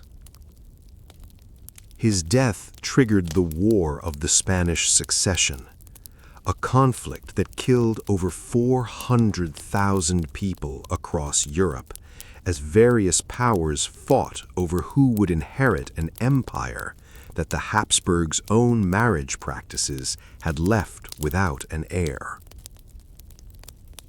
The tragedy of Charles II extends beyond his personal suffering, which was, by any account, severe. He didn't choose his parents. He didn't design the marriage practices that produced him. He was the consequence of decisions made by dozens of generations of ancestors who were acting entirely rationally within the value system of their time and culture. Medieval nobles believed in noble blood. They acted on that belief with extraordinary consistency and sophistication. They had the Church's blessing and the support of the most respected natural philosophers of their era. They were completely, systematically, catastrophically wrong, and the wrongness accumulated quietly across generations, becoming visible too slowly and too gradually for any individual generation to fully recognize what was happening. There's something genuinely sobering about that pattern, about how confidently a civilization can pursue a course of action that is, from a sufficient distance, obviously destructive, and how long it can take for the consequences to become undeniable. The genetic evidence eventually forced a change.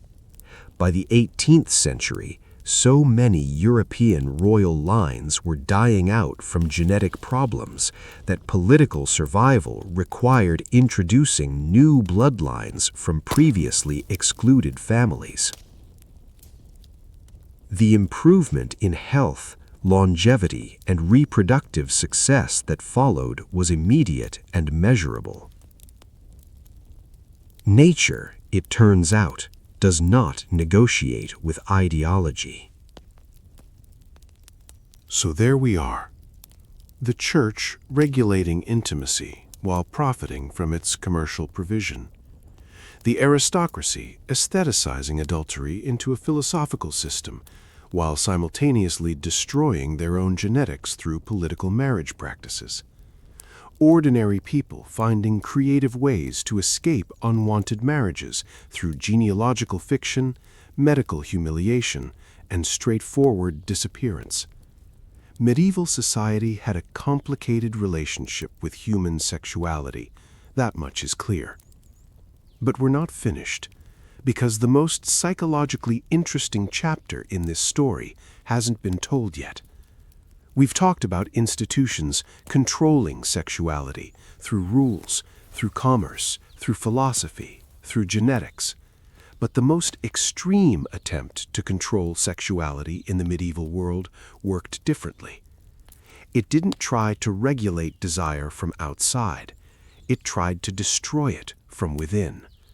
By convincing people that their own bodies were the enemy, that physical sensation itself was spiritually contaminating, that the path to God ran directly through systematic self-destruction. The flagellant movement was coming, and the story of what it reveals about the psychological consequences of centuries of impossible standards is, in its quiet way, one of the most disturbing things we've encountered tonight. Stay comfortable. We're going to keep going. Welcome back, everyone. If you've made it this far, you're doing wonderfully. Settle in a little deeper. Adjust whatever needs adjusting. Maybe refill that drink if it's run low. We've covered a lot of ground tonight. The church's bedroom regulations, bundling boards in Welsh farmhouses, medieval aphrodisiacs ranging from narwhal tusk to wolf organs, the elaborate legal fictions of medieval annulment, the slow genetic catastrophe of Habsburg inbreeding. And now we're going somewhere that sits at the intersection of all those threads, somewhere that shows what happens when a civilization spends centuries creating impossible standards for human behavior, when shame is built into the architecture of daily life, when desire is perpetually condemned, when the body itself is framed as the primary obstacle to spiritual worth. What happens eventually is that the pressure finds somewhere to go. And in 1348, it found somewhere very disturbing indeed.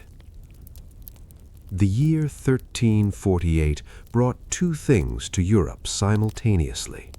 One was the Black Death, which killed approximately 1/3 of the continent's population in roughly 3 years, which disrupted trade, agriculture, political systems, religious institutions, family structures, and the basic psychological fabric of everyday life in ways that historians are still analyzing 700 years later. The other thing 1348 brought was a movement that, in its own way, reveals just as much about medieval psychology as the plague itself. The flagellants. Groups of people, sometimes dozens, sometimes hundreds, sometimes thousands, who traveled from city to city, stripped to the waist, whipping themselves bloody in public processions, singing hymns, and believing with genuine conviction that their suffering was earning forgiveness for humanity's sins and would eventually convince God to stop the plague. Now, before we go further, I want to be clear about the tone I'm taking here, because the flagellant movement involved real suffering, real psychological damage, and real people in genuinely desperate circumstances. The Black Death was not an abstraction. Watching 1/3 of everyone you knew die in a period of months with no medical explanation, no effective treatment, and no end in sight was a trauma of a magnitude that's almost impossible to imagine from the comfortable remove of modern life. So when I say the flagellant movement was psychologically disturbing, I'm not laughing at the people in it. I'm trying to understand what drove them there. And what drove them there, as Dr. Richard Kiekeffer argues in Unquiet Souls, 14th Century Saints and Their Milieu, was the accumulated psychological weight of a civilization that had spent centuries telling its members that their bodies were the problem. Let me take you to the streets of Tournai, Belgium, in September of 1349. The chronicler Gilles de Musis preserved an account of what he witnessed that month that is specific and quietly horrifying. A procession of nearly 300 men and women is making their way through the town square. They are stripped to the waist. They carry leather whips studded with metal spikes. The technical term was a discipline or a flagrum, and the metal pieces were small knots of iron designed to break the skin with each stroke. They are singing hymns. Their voices are, as Gilles notes, strained with pain. Their backs, he records, without apparent editorializing, are rivers of blood. What Gilles also notes, carefully, with the diplomatic vagueness of a man who isn't quite sure how to say this in Latin without causing additional scandal, is that many participants appear to enter trance-like states during the whipping. States that bear, he suggests, uncomfortable resemblances to other kinds of physical ecstasy. He is too careful to be more specific than that, but the observation is there, in the record, preserved for 700 years. The movement's origins trace back to a charismatic preacher named Conrad Schmidt, whose apocalyptic visions are documented in the Nuremberg Chronicle. Schmidt claimed that Christ had appeared to him personally with instructions for humanity's salvation. The instructions were, essentially, organized and systematic self-torture, performed publicly, would demonstrate sufficient repentance to end God's punishment of humanity through the plague. Dr. Caroline Walker Bynum's analysis in Holy Feast and Holy Fast reveals something interesting in Schmidt's teachings when you read them carefully. His descriptions of how to properly inflict pain on oneself are filled with what she describes as peculiarly embodied language. Detailed instructions about achieving states of what he called divine rapture through physical suffering. Imagery that describes the pain as something that moves through the body in waves, building toward a release that brings the sufferer closer to God. Modern psychologists would recognize this language immediately, because it describes with reasonable accuracy the neurochemical experience of endorphin release triggered by severe physical pain. Medieval people had no understanding of endorphins. They had no framework for neurotransmitters or pain response or the body's chemical management of extreme physical stress. What they knew was that under certain conditions of sustained pain, people experienced something that felt like euphoria, like transcendence, like contact with something larger than themselves. And because they had no secular explanation for that experience, they gave it a religious one. Dr. Armand Favazza, in his clinical research, Bodies Under Siege, which examines self-harm behaviors across cultures and historical periods, explains the mechanism clearly. Physical pain triggers endorphin releases that can produce genuine feelings of euphoria, calm, and even something approaching bliss, particularly in individuals who have been denied other forms of physical or emotional satisfaction for extended periods.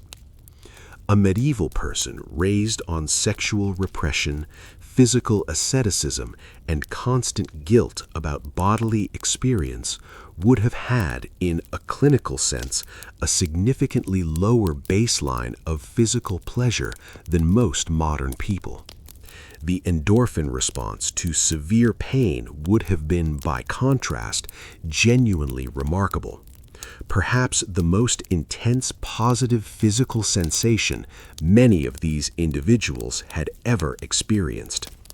No wonder they interpreted it as divine, and no wonder, once experienced, it was difficult to stop. The demographics of flagellant participation are telling. Municipal records from cities like Strasbourg and Frankfurt, preserved in their respective city archives and analyzed by Dr. Norman Cohn in The Pursuit of the Millennium, show that the movement attracted disproportionately many people who had been previously prosecuted for sexual offenses, who had failed marriages, or who had been formally censured for violations of church sexual conduct codes. People, in other words, who had been specifically targeted by the systems of sexual regulation we've been discussing all evening. People who had been told repeatedly and officially that their desires were spiritually contaminating, that their bodies were problems to be managed, that the natural human impulse toward physical pleasure was a direct obstacle to their eternal salvation. Take Brother Heinrich of Nordlingen, whose personal letters were preserved by his monastery. Heinrich had been repeatedly censured by his superiors for what they described as inappropriate desires and an inability to overcome carnal temptation. He struggled, evidently, with the standards the Church had set. He felt guilty about it. He flagellated himself privately, as many medieval religious practiced, but found no lasting relief. When flagellant processions reached his city, Heinrich joined immediately. He wrote to a friend that the physical pain burns away the fire in my loins that has tormented me for years, which is, when you read it carefully, one of the more heartbreaking sentences in medieval personal correspondence. A person in genuine distress finding in self-destruction the only relief from an impossible standard that his institution had imposed on him. The gender dynamics of the flagellant movement add another layer of complexity. While men dominated the public processions, Dr. André Vaucher's research in sainthood in the later Middle Ages uncovered evidence of women's flagellant groups that operated semi-privately, often with practices more extreme than their male counterparts. The chronicle of Sister Margarita Ebner, preserved in the archives of the Dominican convent of Maria Midingen, describes women's flagellant rituals that combined self-whipping with ascetic practices so severe they caused permanent physical damage. Margarita writes about women who believed that sexual desire was a form of spiritual contamination that could only be purged through increasingly intense physical punishment. The escalation she describes is consistent with what modern psychologists observe in self-harm behaviors generally. The threshold for relief rises over time, requiring more extreme interventions to produce the same effect. The women in these groups were caught in a feedback loop that the Church's own teachings had helped create. The more they internalized the message that their desires were spiritually contaminating, the more aggressively they tried to purge those desires through physical punishment. The more they punished themselves, the more the punishment became associated with relief, comfort, and spiritual experience. The more that association solidified, the more extreme the punishment needed to become. It was a system that fed on itself, and the fuel was shame. But the flagellant movement didn't stay purely self-directed for long. Where there is spiritual authority and desperate followers, there are also people willing to exploit both. The case of Master Johann of Brno, documented in the archives of the Holy Roman Empire, illustrates the pattern clearly. Johann claimed, as flagellant leaders routinely did, that achieving true spiritual purification required complete submission to his guidance. This included confessing one's most intimate thoughts and desires to him personally, and then submitting to purification rituals that he designed and administered. The investigation that eventually reached church authorities revealed that what Johann was actually doing bore very little resemblance to religious discipline. Court records from his trial describe, in the careful language of ecclesiastical legal proceedings, inappropriate touching during purification rituals, coercive confession practices, and what the presiding cardinal described as the systematic exploitation of vulnerable souls. Similar patterns appeared in flagellant communities across Central Europe. The movement that had begun as an attempt to purge sexual sin had, in numerous documented cases, become a vehicle for sexual exploitation, perpetrated by leaders who used spiritual authority to override the consent and judgment of followers who had already been conditioned to view their own desires and instincts as spiritually unreliable. It's a pattern that history repeats with depressing frequency. Institutions that claim authority over sexuality and desire have, across cultures and centuries, created conditions that make exploitation easier rather than harder.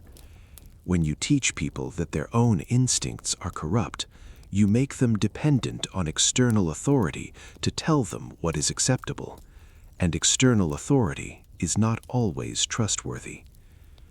Pope Clement VI initially endorsed the flagellant movement as appropriate public repentance.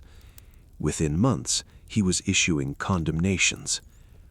Cardinal Gil Albornoz's report to the papal court, preserved in the Vatican's secret archives, describes flagellant gatherings as scenes of mass hysteria, during which, and I'm paraphrasing his carefully censored Latin here, participants lost rational control and engaged in behaviors that he found impossible to describe in official ecclesiastical language.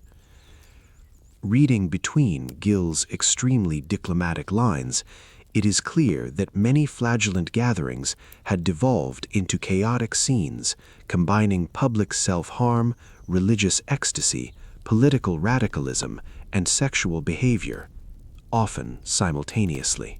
The movement's decline came relatively quickly. Communities that initially welcomed flagellant processions began turning them away as the human cost became impossible to ignore. Permanent disability, psychological breakdown, infection from unsterilized wounds, death rates that rivaled in some communities the plague the movement had been trying to end. The legacy of the flagellant movement in medieval culture is, in Dr. Jean Delumeau's analysis in Sin and Fear, the Emergence of a Western Guilt Culture, genuinely significant. Delumeau argues that the flagellant movement marked a turning point in European attitudes toward the body, a point after which the relationship between physical experience, moral worth, and spiritual aspiration became more explicitly entangled than it had been before. The movement failed. The plague didn't stop. The suffering didn't earn the divine relief Conrad Schmid had promised. And so medieval people were left with the wreckage of an experiment in collective self-destruction, and with a question that the Church was not eager to help them answer. If extreme self-punishment wasn't the path to salvation, if whipping yourself until you bled in the town square didn't move God, then what did? And if the body was the source of spiritual danger, but destroying the body didn't produce spiritual safety, then what exactly was the body for? These questions didn't get clean answers, but they created a space of theological uncertainty that contributed over the following century to growing challenges to church authority. People who had watched the flagellant experiment fail began asking, quietly at first, whether the church's teachings about the body, about desire, about the relationship between physical experience and spiritual worth might need to be reconsidered. The reconsideration was coming, but it would take another 2 centuries to arrive in full. Meanwhile, in the everyday life of medieval communities, women were navigating a considerably more immediate and practical set of challenges. Not questions of salvation or spiritual purity, just the basic arithmetic of survival. In a world without reliable medicine, without effective obstetric care, and without any of the modern understanding of reproductive biology that we take for granted, pregnancy was dangerous, very dangerous.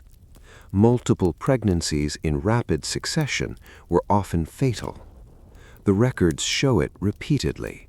Women dying in childbirth, dying from complications, dying from the accumulated physical toll of bearing child after child in circumstances where their own nutrition, health, and recovery time were rarely anyone's priority. Medieval women needed reproductive control, not as an ideological position, as a survival strategy. And in the absence of any official medical support, because the Church condemned contraception, and because formal medicine was dominated by men who had no particular interest in or expertise about women's reproductive experience, women built their own parallel medical tradition, one that operated underground, that passed from woman to woman through networks of midwives, mothers, neighbors, and occasionally nuns, that was documented in private journals, in monastery records, in the margins of other texts, and that was, in several documented cases, surprisingly effective. Sister Marguerite de Touraine was a 13th century French abbess whose private journals, preserved in the Archives Départementales de la Durance, contain what might be one of the most detailed accounts of medieval contraceptive practices. Marguerite wrote in Latin, in a hand that her archivists describe as unusually careful and precise. Her journal is not a spiritual text exactly, though she frames her observations within a religious context. It's a record, a careful, systematic record of what worked and what didn't, gathered from the women in her community and from texts she had access to through the monastery's library.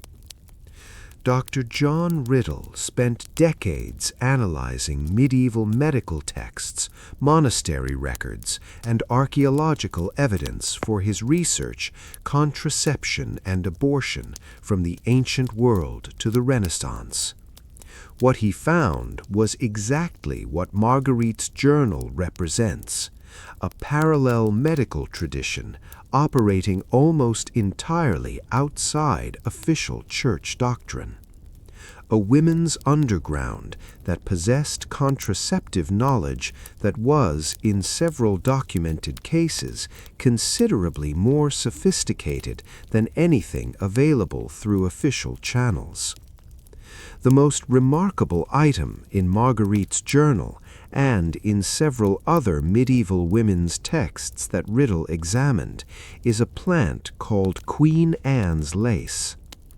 Known to modern botanists as Daucus carota, wild carrot, Queen Anne's lace grows across Europe and Western Asia and has been used as a contraceptive since antiquity. Marguerite's journal contains detailed preparation instructions for what she calls the seed that prevents seeds. Her description is precise enough that modern researchers have been able to replicate her exact methods.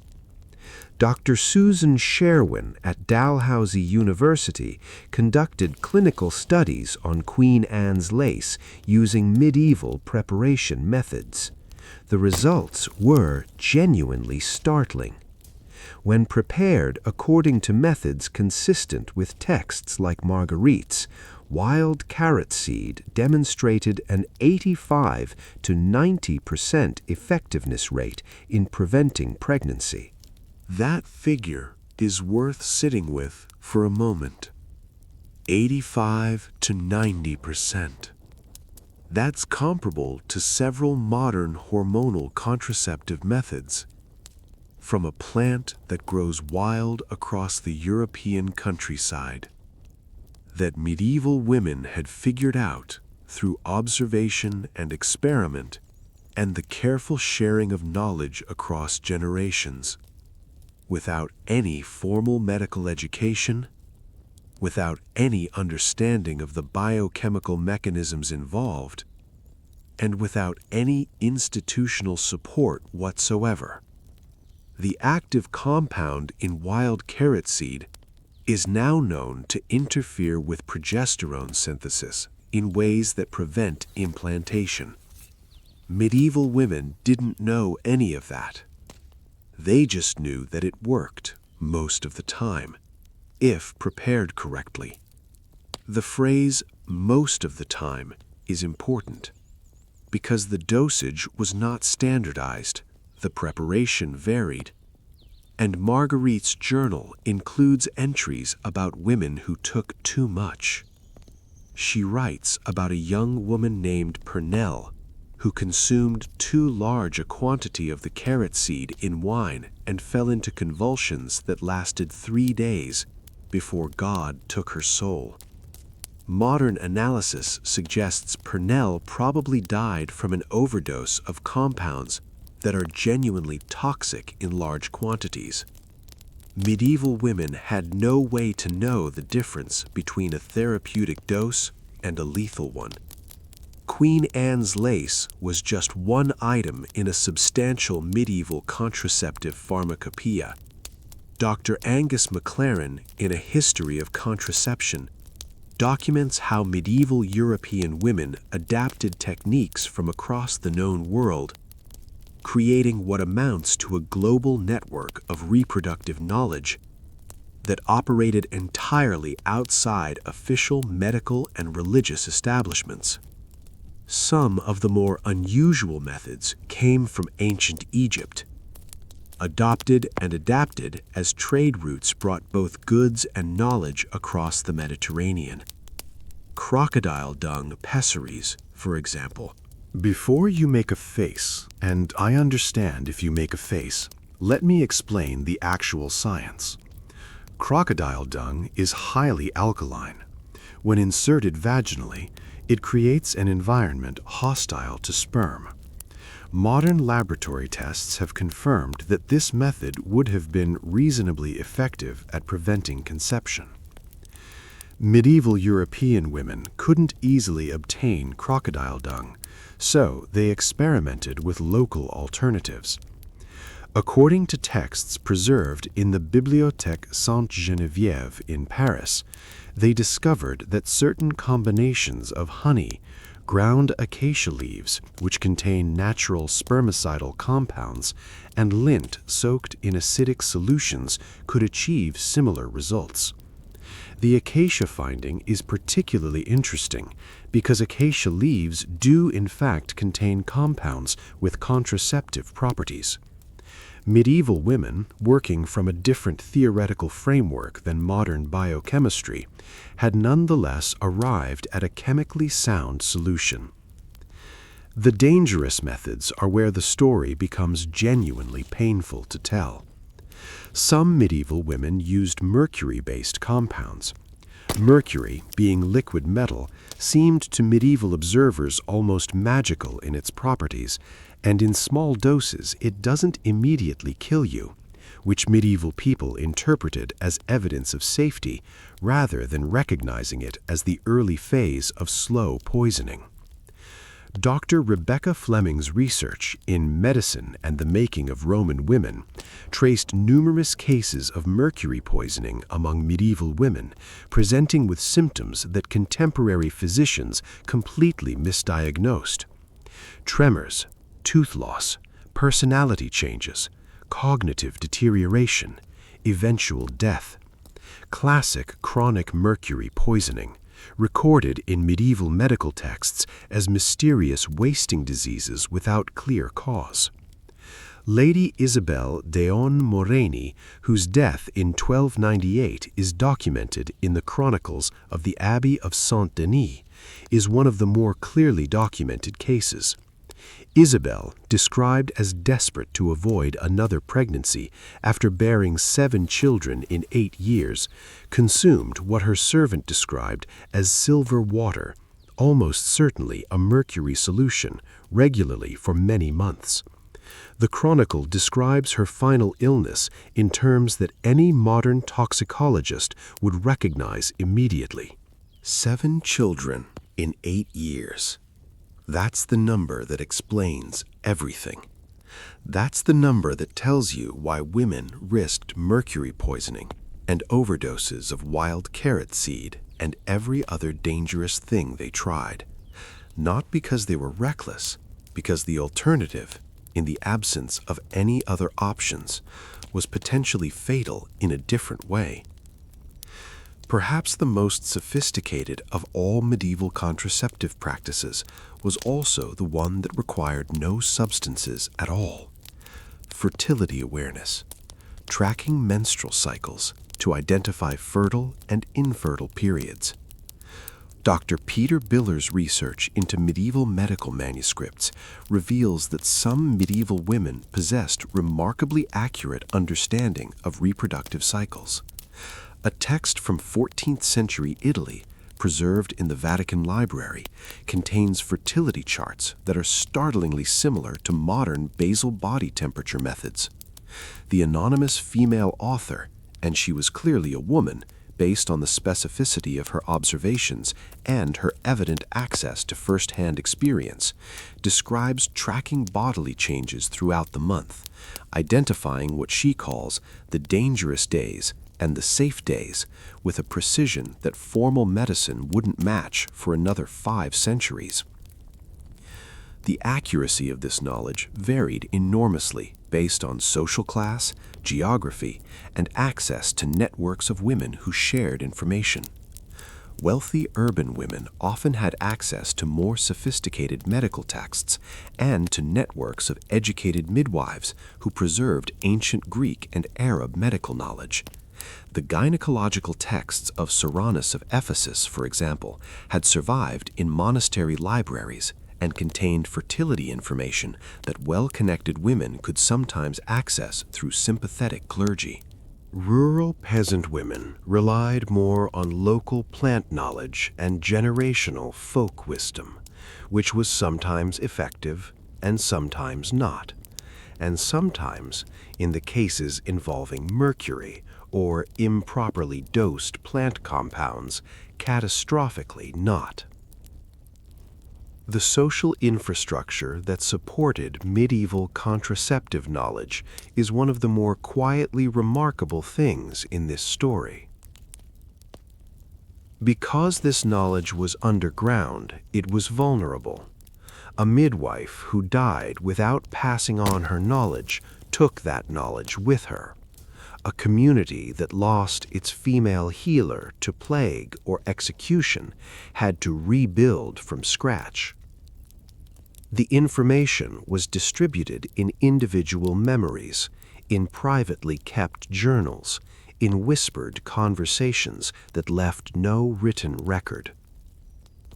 But it also traveled.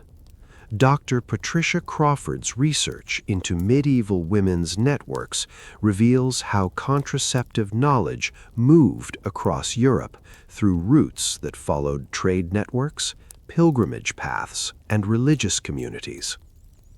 A method discovered in one region could spread across the continent within decades, refined and adapted as it moved through different communities of women, with different plants, different conditions, different local knowledge.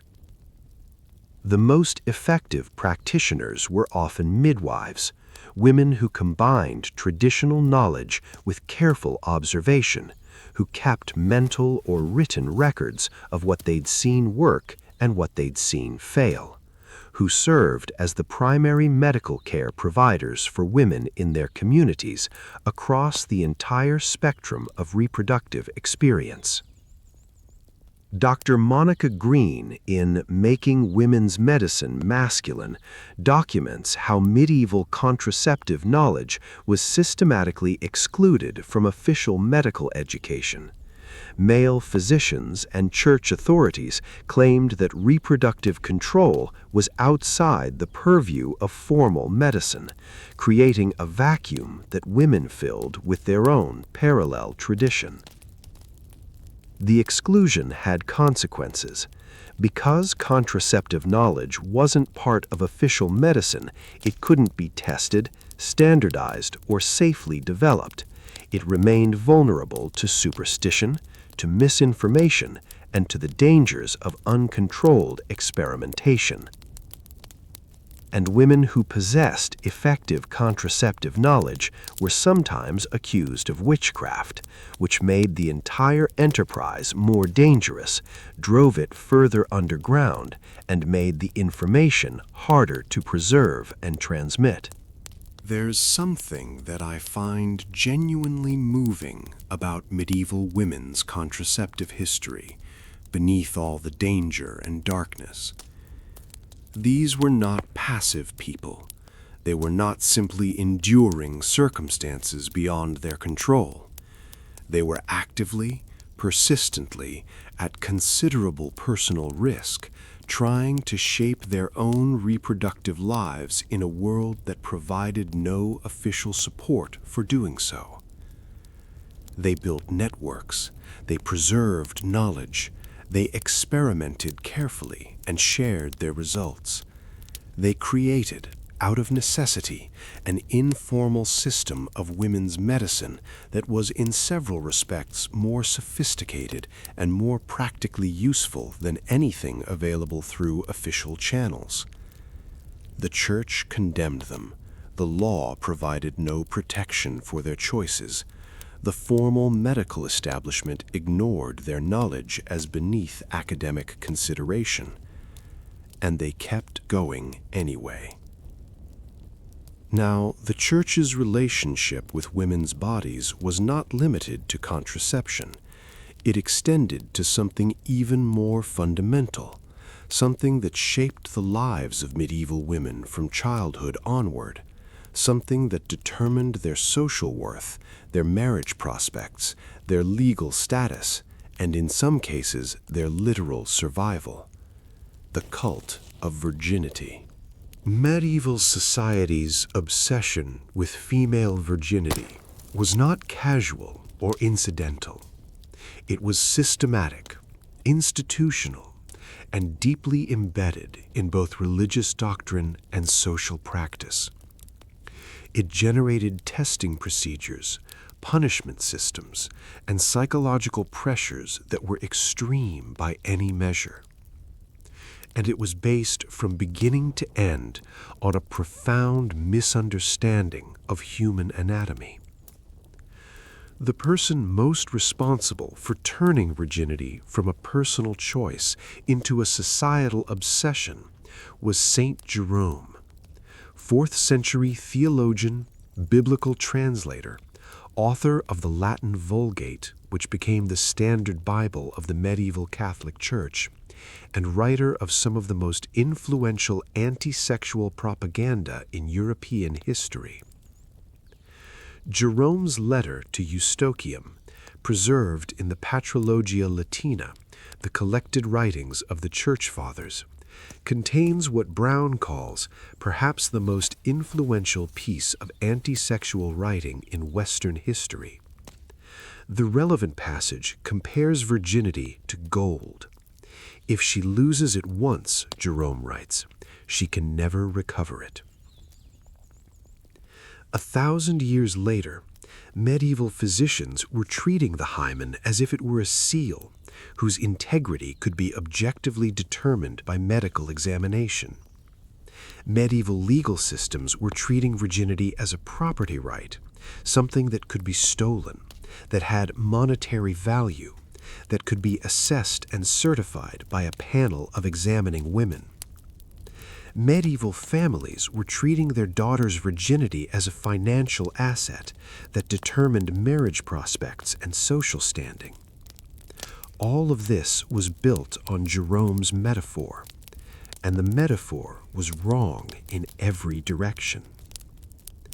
The hymen, the anatomical structure that medieval people called the seal of virginity, does not work the way Jerome's metaphor suggests. This is established modern medicine, and it's worth stating clearly because so much medieval suffering was built on the misunderstanding. The hymen is a thin fold of mucous membrane. It varies enormously between individuals in thickness, elasticity, and configuration. It can be disrupted by sexual intercourse, but also by physical activity, by medical examination, by tampon use, by various forms of exercise, or by simple anatomical variation. Some individuals are born with minimal hymenal tissue, or with tissue that doesn't conform to the expected configuration. There is no reliable medical examination that can determine whether a person has had sexual intercourse. Modern gynecologists are absolutely clear about this. The World Health Organization has explicitly stated that virginity testing is not medically valid. Medieval physicians didn't know any of this. They believed that a physically intact hymen was reliable evidence of sexual inexperience, and its absence was reliable evidence of the opposite. This mistake had consequences that ranged from humiliating to lethal. Medieval virginity testing was practiced in several contexts. For young women entering religious life, becoming nuns, examination was sometimes required to verify that they were bringing intact virginity to their spiritual vocation. For brides from noble or wealthy families, examination before or after the wedding night was occasionally conducted to verify that the marriage had been consummated and that the bride had been as advertised. Dr. Catherine Park's research into medieval medical practice in Secrets of Women, Gender, Generation, and the Origins of Human Dissection documents the specific procedures involved. A panel of experienced women, usually midwives, sometimes senior nuns, occasionally the groom's female relatives, would conduct a physical examination and deliver a judgment. The judgment was entirely subjective. It depended on the examining women's expectations, their experience, the individual anatomy of the woman being examined, and in cases where the outcome had political or financial implications, sometimes on other factors entirely.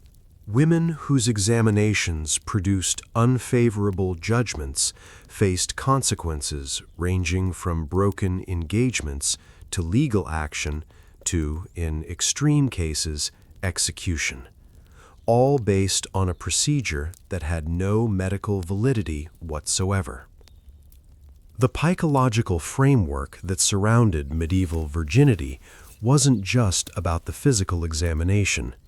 It was about what Saint Jerome and his successors had established as the proper relationship between a young woman and her own body. And this is where the legacy extends into territory that modern psychologists would recognize as genuinely harmful. Dr. Carolyn Walker Bynum's analysis in Holy Feast and Holy Fast traces how these hieronine instructions contributed directly to medieval women's asceticism, the practice of extreme fasting, sleep deprivation, and physical mortification that characterized several of the most celebrated medieval female saints. Women like Catherine of Siena, Marjorie Kemp, and Angela of Foligno all practiced forms of bodily self-denial so extreme that they caused permanent physical damage. Catherine of Siena consumed so little food for so long that modern medical historians believe she died of complications from what would now be classified as severe anorexia. These women are saints, celebrated by the Church as models of female holiness.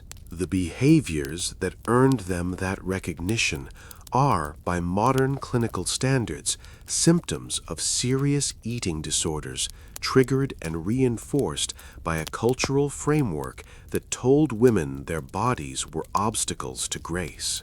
The economics of medieval virginity add a dimension that makes the system's stakes even clearer.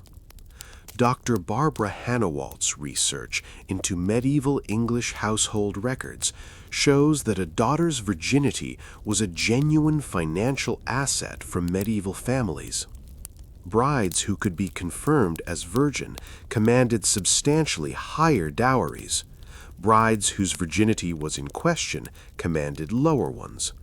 Brides whose virginity was publicly disputed might find themselves unmarriageable entirely.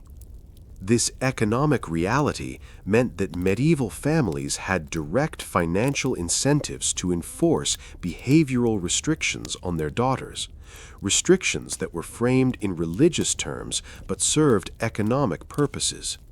The same daughter who was kept indoors, kept in restricted company, kept under constant supervision, and subjected to physical examination, she was also a financial instrument whose value depended on the outcome of those examinations. The medieval virgin was simultaneously a spiritual ideal, a social status symbol, a legal category, and a commodity. She was rarely, in any of these frameworks, a person. Some medieval women found ways to resist or subvert the virginity system. The female saints represent one form of resistance, though a painful one. By claiming virginity as a permanent spiritual vocation rather than a temporary state to be traded in marriage, women like Christina of Markiate, whose life story is documented in a 12th century biography preserved in the British Library, claimed the right to direct their own lives in ways that married women could not. Christina fled an arranged marriage, hid for years with a series of sympathetic religious figures, and eventually established her own religious community. Her story is framed in her biography as a spiritual triumph. It reads from a modern perspective, also as the story of a woman who would do almost anything rather than have her choices made for her. Other women found more pragmatic approaches. The existence of recipes for hymen restoration in medieval medical texts, documented by Dr. Karma Lochry in Covert Operations, The Medieval Uses of Secrecy, tells you something about the practical realities of the system. These recipes, preserved in several medieval gynecological manuscripts, promised to make a woman appear virginal regardless of her actual experience. Whether they worked is another question. The ingredients, as with most medieval pharmaceutical preparations, ranged from plausibly helpful to almost certainly ineffective. But the fact that the recipes existed at all, that they were written down, preserved, and presumably used, suggests that medieval women were navigating the gap between the system's demands and their own reality with the same practical creativity they brought to contraception. The most thoughtful medieval critics of the virginity cult were, perhaps surprisingly, some of the era's male theologians. Abelard, yes, the Abelard of Abelard and Eloise, whose personal story is itself a remarkable illustration of how medieval society handled sexuality and intellectual authority. argued in his letters that Jerome's framework had distorted Christian teaching about the body in ways that were harmful rather than holy. Abelard wrote from a position of some personal authority on the subject of bodily consequences. His relationship with Eloise, the brilliant scholar who became his student and then his secret wife, ended when her uncle, Canon Hulbert of Paris, arranged for Abelard to be castrated in revenge. Abelard survived. He eventually became a monk. Eloise became a nun and eventually an abbess. Their subsequent correspondence, preserved in a collection that has been analyzed by medieval scholars for centuries, is one of the most intimate and intellectually rich documents of the medieval period, and it contains, particularly in Eloise's letters, some of the most direct medieval critiques of the Church's framework for understanding desire, the body, and the relationship between physical experience and moral worth. Eloise writes in one of her letters to Abelard that she would rather be called his whore than his wife, not because she undervalued marriage, but because she understood that the social frameworks around both categories were primarily about status and property rather than about genuine human connection. She was one of the most educated women in 12th century Europe. She had read everything, she had thought about everything, and she concluded that the Church's entire framework for thinking about female sexuality was more about controlling women than about spiritual truth. 800 years later, historians are still arguing about whether she was right. I think she was probably right. The legacy of medieval virginity culture extends further into modern life than most people recognize. The concept of female sexual purity as a social, moral, and economic asset, the idea that a woman's sexual history is relevant to her worth, her respectability, or her eligibility for partnership, these are not ancient ideas that we've left behind. They are medieval ideas, rooted in Jerome's metaphor and institutionalized through 1,000 years of church doctrine and civil law. Modern purity culture, abstinence-only education, the persistent double standards around female versus male sexual experience, the specific form of shame that attaches to women's sexuality in ways that it doesn't attach to men's, these are not coincidences, they are inheritances. Recognizing where they came from doesn't automatically dissolve them, but it does reveal that they are not natural, not inevitable, and not ancient wisdom. They are policy decisions made by specific historical institutions for specific historical reasons. And understanding that they were made means understanding that they can be unmade. So let's take stock of where we are. We've traveled through the bedroom regulations of the medieval church, counting the 90 permitted days and learning which positions required 40 days of penance. We've bundled in Welsh farmhouses and colonial New England bedrooms with their carved wooden dividers. We've visited Margot's stall in the Paris market square and sampled the wares of medieval apothecaries ranging from narwhal tusk to wolf anatomy. We've watched Eleanor of Aquitaine escape 2 marriages and facilitate a philosophical system that made adultery into art. We've tracked the flagellants through Tournai and found in their suffering the accumulated cost of centuries of shame. We followed medieval women through their underground networks of contraceptive knowledge, from wild carrot seeds to mercury solutions, from fertility charts to recipes for restoration. And we've arrived at the virginity cult that shaped medieval women's lives from childhood onward, built on a misunderstanding of anatomy that took 1,000 years to correct. What connects all of these stories is something simple: the human body and what people in power decided to do with it. Not what the body actually is, a remarkable biological system that manages itself with considerably more wisdom than most medieval institutions gave it credit for. But what institutions decided the body meant, what it required, what it threatened, how it needed to be managed, regulated, licensed, tested, and occasionally destroyed in the name of spiritual safety. The body was the problem.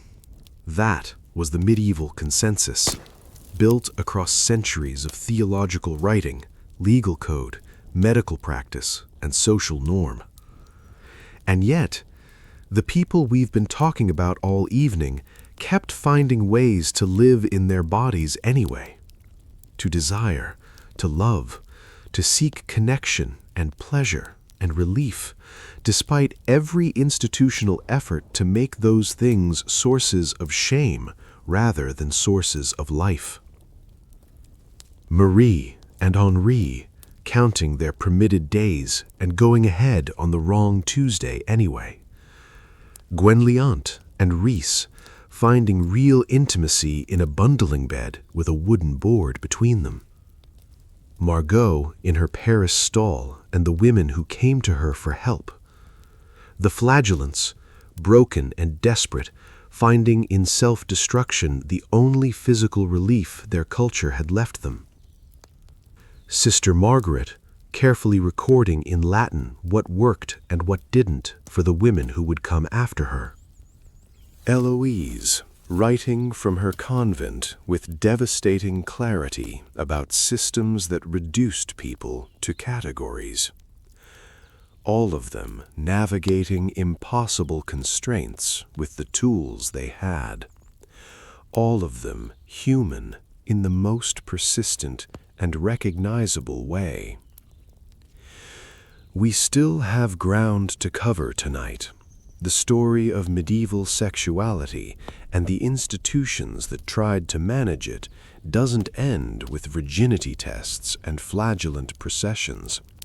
It continues into questions of marriage law, of royal genetic disaster, of the specific ways that political power used intimate life as one of its primary instruments of control.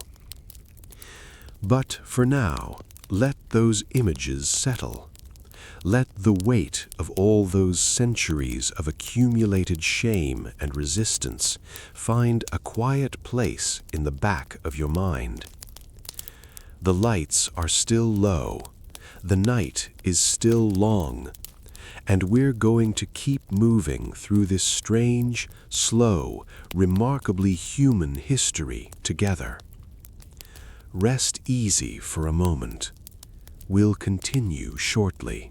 Welcome back, everyone. We're in the final stretch tonight. If you've been with us from the beginning, you've covered a remarkable amount of ground. The church's bedroom rulebook, bundling boards in Welsh farmhouses, medieval aphrodisiacs that ranged from expensive and useless to expensive and lethal. Eleanor of Aquitaine dissolving marriages with creative genealogy. The flagellants finding in self-destruction the only physical relief a shame-saturated culture had left them. Underground networks of women passing contraceptive knowledge through whispered conversations and carefully kept journals. And the virginity cult, built on Jerome's metaphor and a fundamental misunderstanding of anatomy that reduced women to their presumed physical status and called it holiness. We've seen a lot of darkness tonight. A lot of institutions making confident, systematic decisions about human bodies that turned out to be wrong in ways that cost real people their health, their freedom, and sometimes their lives. But I want to spend our final hours together looking at what persisted through all of that darkness, what survived despite it, what the medieval period bequeathed to us that was worth keeping, alongside everything that wasn't. And I want to finish with the part of this story that most histories leave out entirely. Not what institutions did to people, but what people did anyway. Let's begin where most medieval sexual history ends. Not with the church, not with the nobility, not with the flagellants or the genealogists or the apothecaries. Let's begin with ordinary medieval marriages. Not the arranged transactions of the nobility, not the philosophical performances of courtly love, not the ecclesiastical case studies that fill Dr. Brundage's legal histories. The ordinary ones, the ones between people who had some modest say in their own choices, or who managed to find something genuine within choices they hadn't made. Because medieval marriage, for all the institutional weight pressing down on it from every direction, was also sometimes something else entirely. Dr. Barbara Hannawalt, in her research into medieval English peasant life, documented in The Ties That Bound, spent years reading the kinds of records that most historians overlook, not papal decrees or noble chronicles, coroner's rolls, manor court records, guild documents, the administrative debris of medieval life. And what she found in those records was, in many cases, evidence of genuine affection between medieval spouses, not the performed devotion of courtly love, not the theological obligation of marriage debt, just people who apparently liked each other, looked out for each other, and mourned each other when they were gone. Coroner's records from medieval England describe, with the terse economy of official documentation, accidents in which husbands were injured trying to rescue wives from fires, or wives who ran to fetch help when husbands fell from ladders, or couples who were found together after accidents, apparently having tried to protect each other. Medieval wills, analyzed by Dr. Joel Rosenthal in Patriarchy and Families of Privilege in 15th century England, show men leaving their wives not just the legally required dower, but specific personal items, described with particular care: a favorite cup, a specific piece of cloth, a garden that they knew their wife loved. These are small things. They don't constitute a romantic epic, but they are real, and they exist alongside all the institutional regulation and theological condemnation and legal machinery of medieval marriage, quietly demonstrating that people found ways to love each other anyway. Which is, somehow, both the least surprising and the most reassuring thing in this entire story.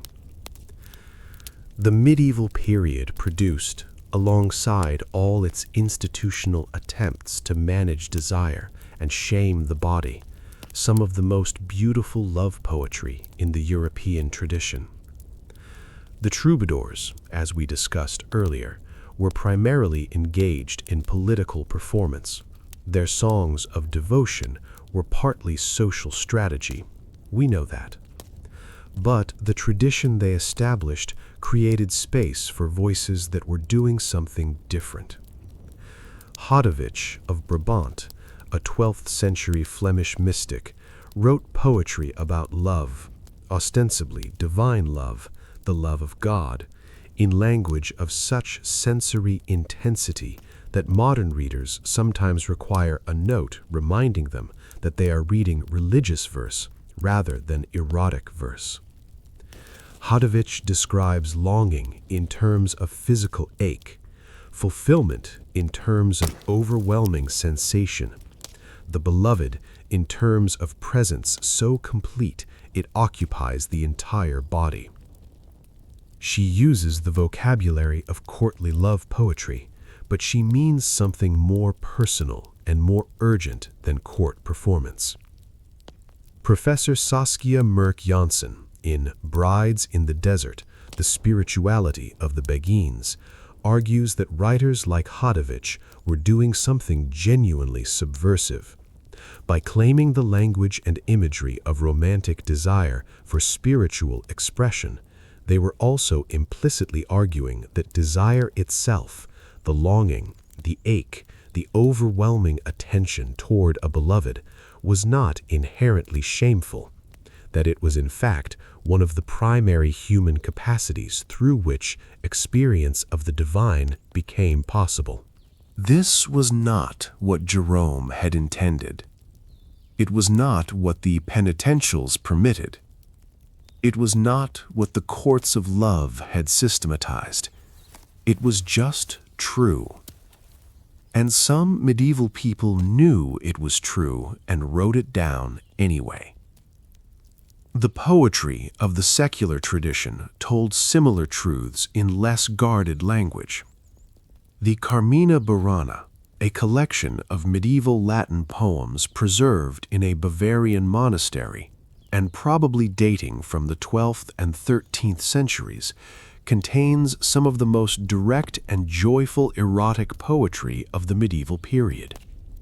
Written by students, clerics, traveling scholars, and others existing in the margins of the official religious culture, these poems celebrate desire with an unabashed delight that the Church would have found scandalous and that medieval readers apparently found delightful. These weren't underground texts circulated in dangerous secrecy. They were collected, preserved, and clearly enjoyed by people who also attended Mass, observed fasting days, and understood themselves as Christian. Medieval people, it turns out, were capable of holding institutional religion and personal joy in separate hands simultaneously. The Carmina Burana is now most famous for Carl Orff's 20th century choral setting. O Fortuna plays over movie trailers, but the original poems are funny, warm, specific, and deeply human in ways that Orff's dramatic orchestration somewhat obscures. They are full of particular people in particular situations, students in love with specific women, travelers meeting unexpected companions, people navigating desire with a combination of hope and wry self-awareness that feels entirely contemporary. 800 years ago, in Latin, by people who were supposed to be thinking about their souls. People have always been people. Now, I want to spend some time with a figure who doesn't appear often in histories of medieval sexuality, but who represents, I think, one of the most complete pictures of what it meant to navigate desire, institution, and personal truth in the medieval world. Margery Kempe. Born around 1373 in Norfolk, England, married at around 20 to a burgess named John Kempe, mother of 14 children.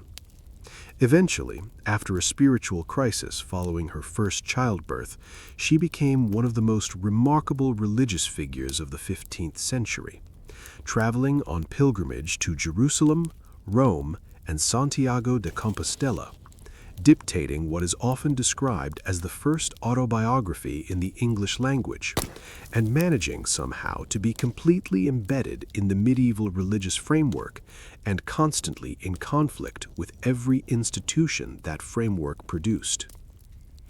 The Book of Margery Kempe, dictated to two scribes because Margery herself may not have been fully literate, is a document that defies easy categorization.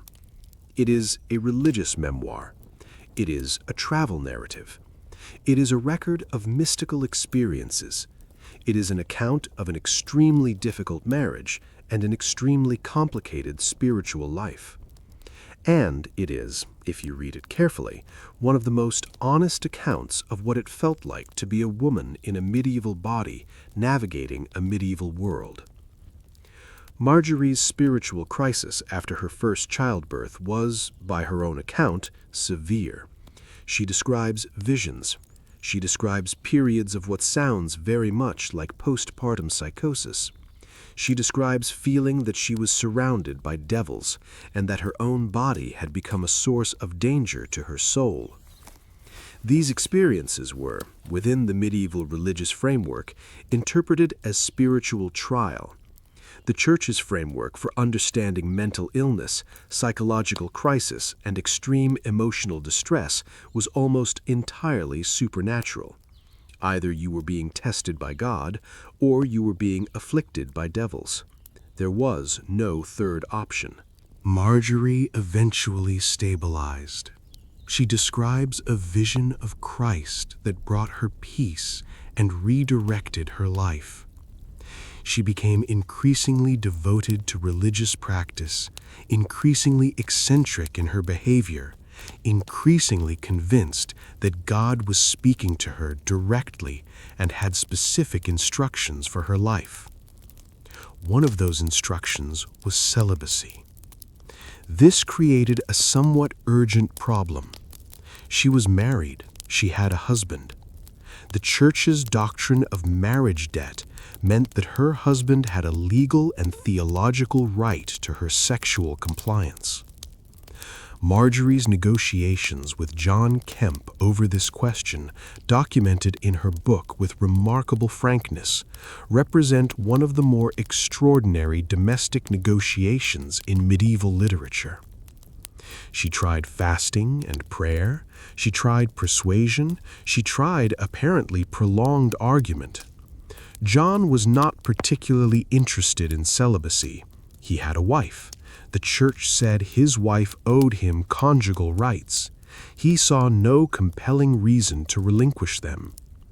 The eventual agreement they reached, documented in Marjorie's book with careful attention to the practical details, because Marjorie was always remarkably practical about practical matters, involved Marjorie paying John's debts in exchange for his agreement to a celibate marriage. She bought her own bodily autonomy with money from her husband, with the Church's framework hovering over the entire transaction, simultaneously providing the legal context that made the negotiation necessary and the spiritual context that Marjorie's desire for celibacy theoretically legitimate. It is a deeply medieval story, and it is also a story that contains recognizable echoes of negotiations that people still have today in different forms about the terms of intimate partnership. The specifics change. The underlying dynamics are persistent. John Kemp, for his part, comes across in Marjorie's account as a reasonably decent man in an extremely difficult situation. He clearly found his wife bewildering. He clearly found her religious ecstasies.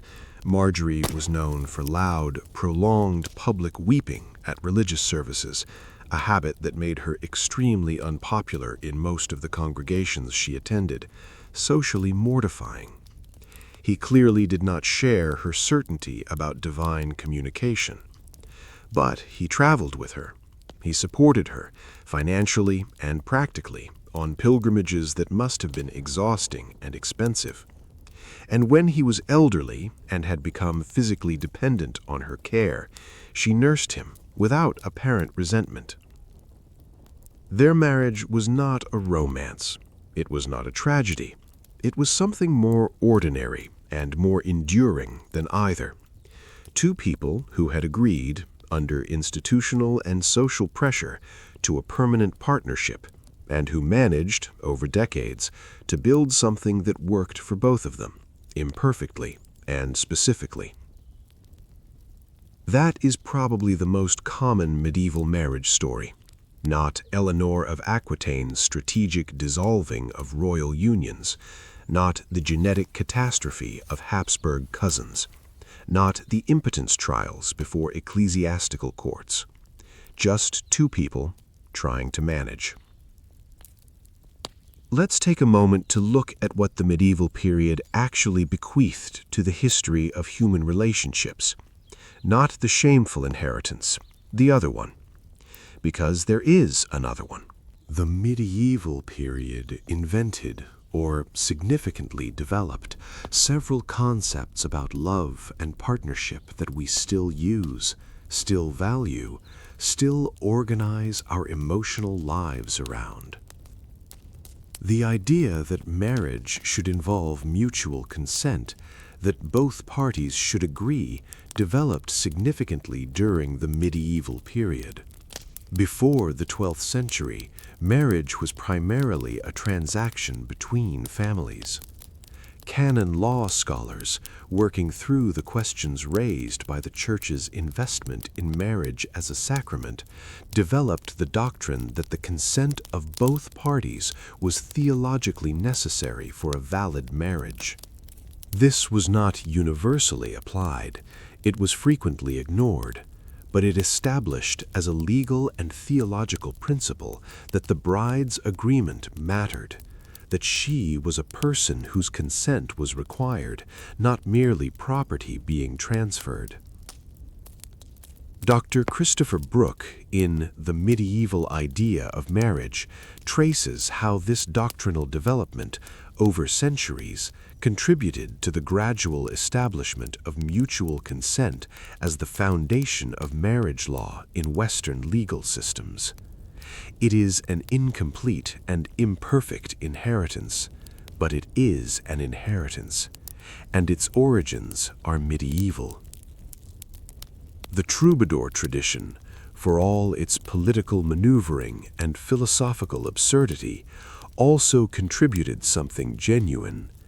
The idea that romantic love involves really seeing the other person, attending to them, noticing what they notice, caring about what they care about, being willing to make yourself vulnerable in their presence. Medieval courtly love got this backwards in practice, reducing the beloved to a symbol, a prize, a performance opportunity. But the theoretical framework it established, the idea that love requires attention and devotion and a kind of sustained presence to the other, fed into later, less distorted understandings of what partnership could be. The troubadours were performing, but some of what they performed, some of what they wrote in the language of performance, accidentally described something real. Bernard de Ventadorn, writing about the way his beloved's eyes looked when she wasn't watching, the specific, observed, unperformed detail that slips into even the most theatrical love poetry, was describing something true about desire, about the way love attaches to the particular rather than the ideal.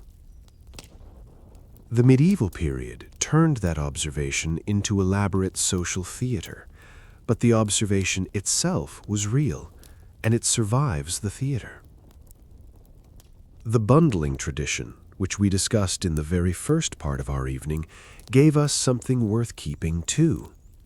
The idea that genuine intimacy is primarily conversational rather than physical, that knowing another person requires spending time in extended, unguarded, undistracted conversation with them, that compatibility is something you discover through talk, through the dark hours of real exchange, not through the performance of attraction. This is not a revolutionary idea. It is an obvious one, in the sense that most true things are obvious once stated. But medieval bundling culture built it into the courtship process as a structural requirement rather than leaving it to chance. Modern dating culture has largely abandoned this requirement. We have replaced it with performance, carefully curated profiles, brief encounters, the presentation of a best self rather than the revelation of an actual self. The 47 nights of conversation that Sarah Whitman and Joseph Belcher spent in their bundling bed have been replaced by 45-minute coffee dates and algorithmically sorted profile pictures. I'm not suggesting we bring back the bundling board, but I am suggesting that what bundling was trying to do, create conditions for genuine mutual knowledge before permanent commitment, remains a worthwhile goal that we haven't found a particularly good modern substitute for. The women of the medieval contraceptive underground left us something too. Not their specific methods, most of which have been superseded by safer and more effective alternatives, but their approach. The willingness to observe carefully, to share knowledge rather than hoard it, to test and refine and pass on what worked, to build networks of mutual support around shared vulnerability, to resist institutional indifference to women's health with practical ingenuity rather than waiting for institutional support that was never coming. These are not exclusively medieval virtues. They are virtues that reappear wherever communities face health challenges without adequate institutional resources.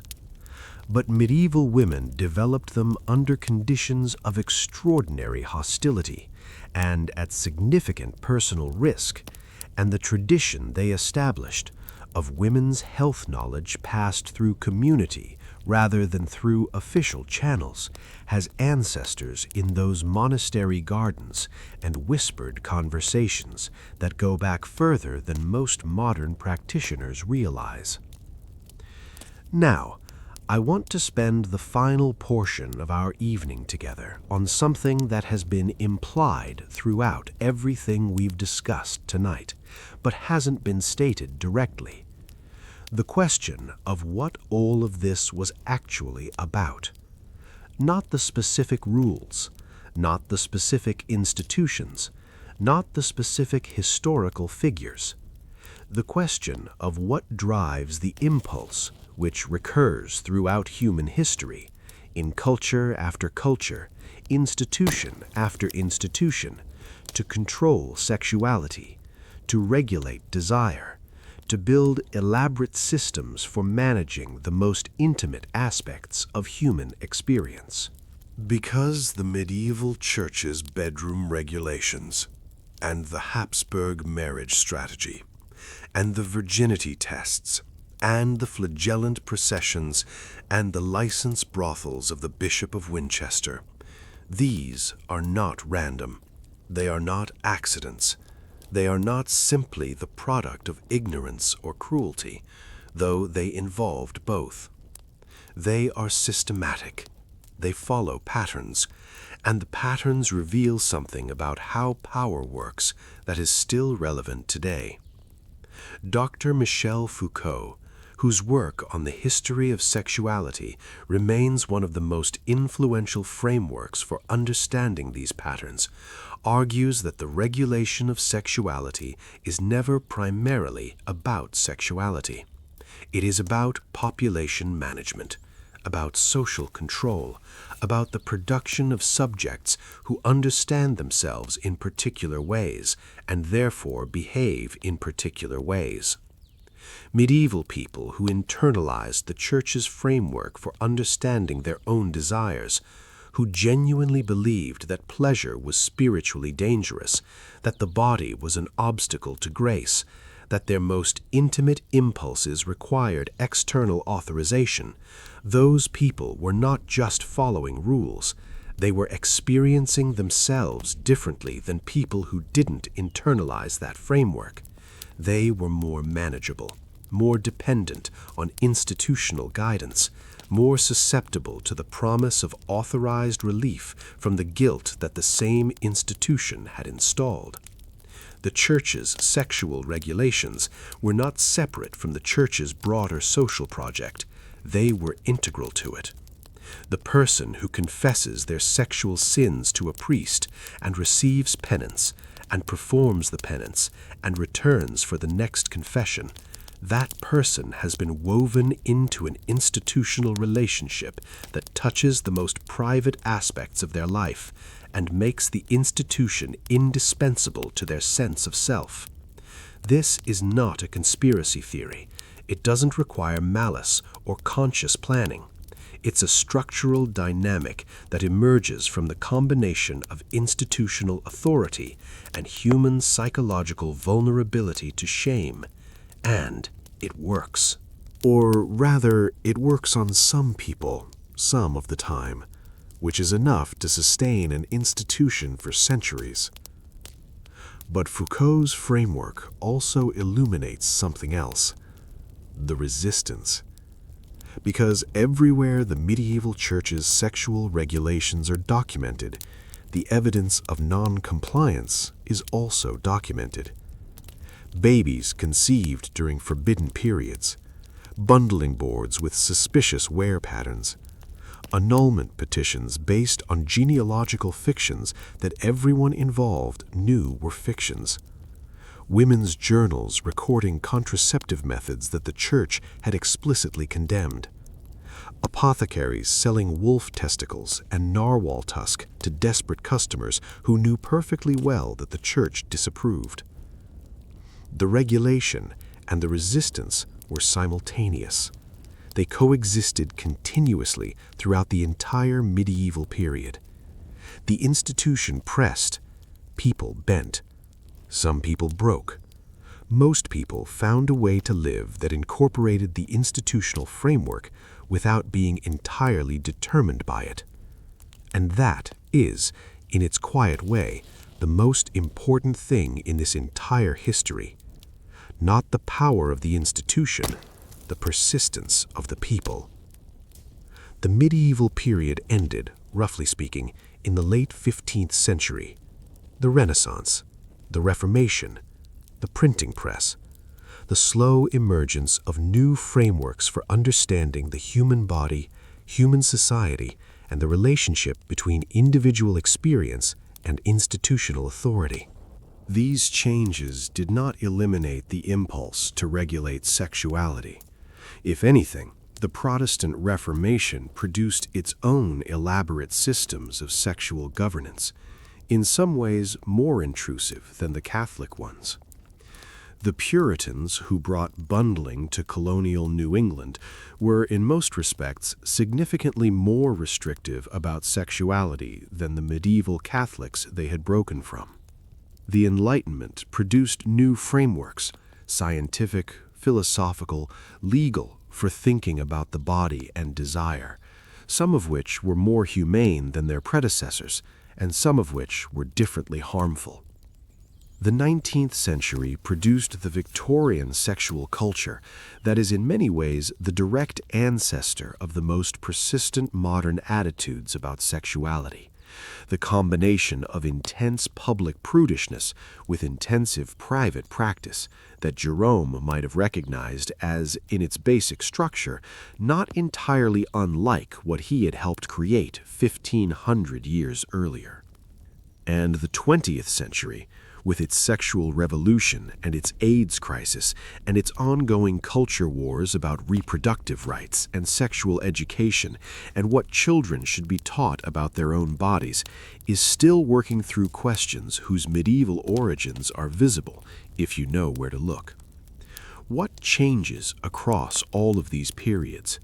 The specific rules, the specific institutions enforcing them, the specific bodies targeted, the specific language used to justify the regulation.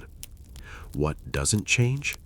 The underlying dynamic, the recurring pattern in which institutions claim authority over intimate life and use that authority to manage social behavior in ways that serve the institution's interests.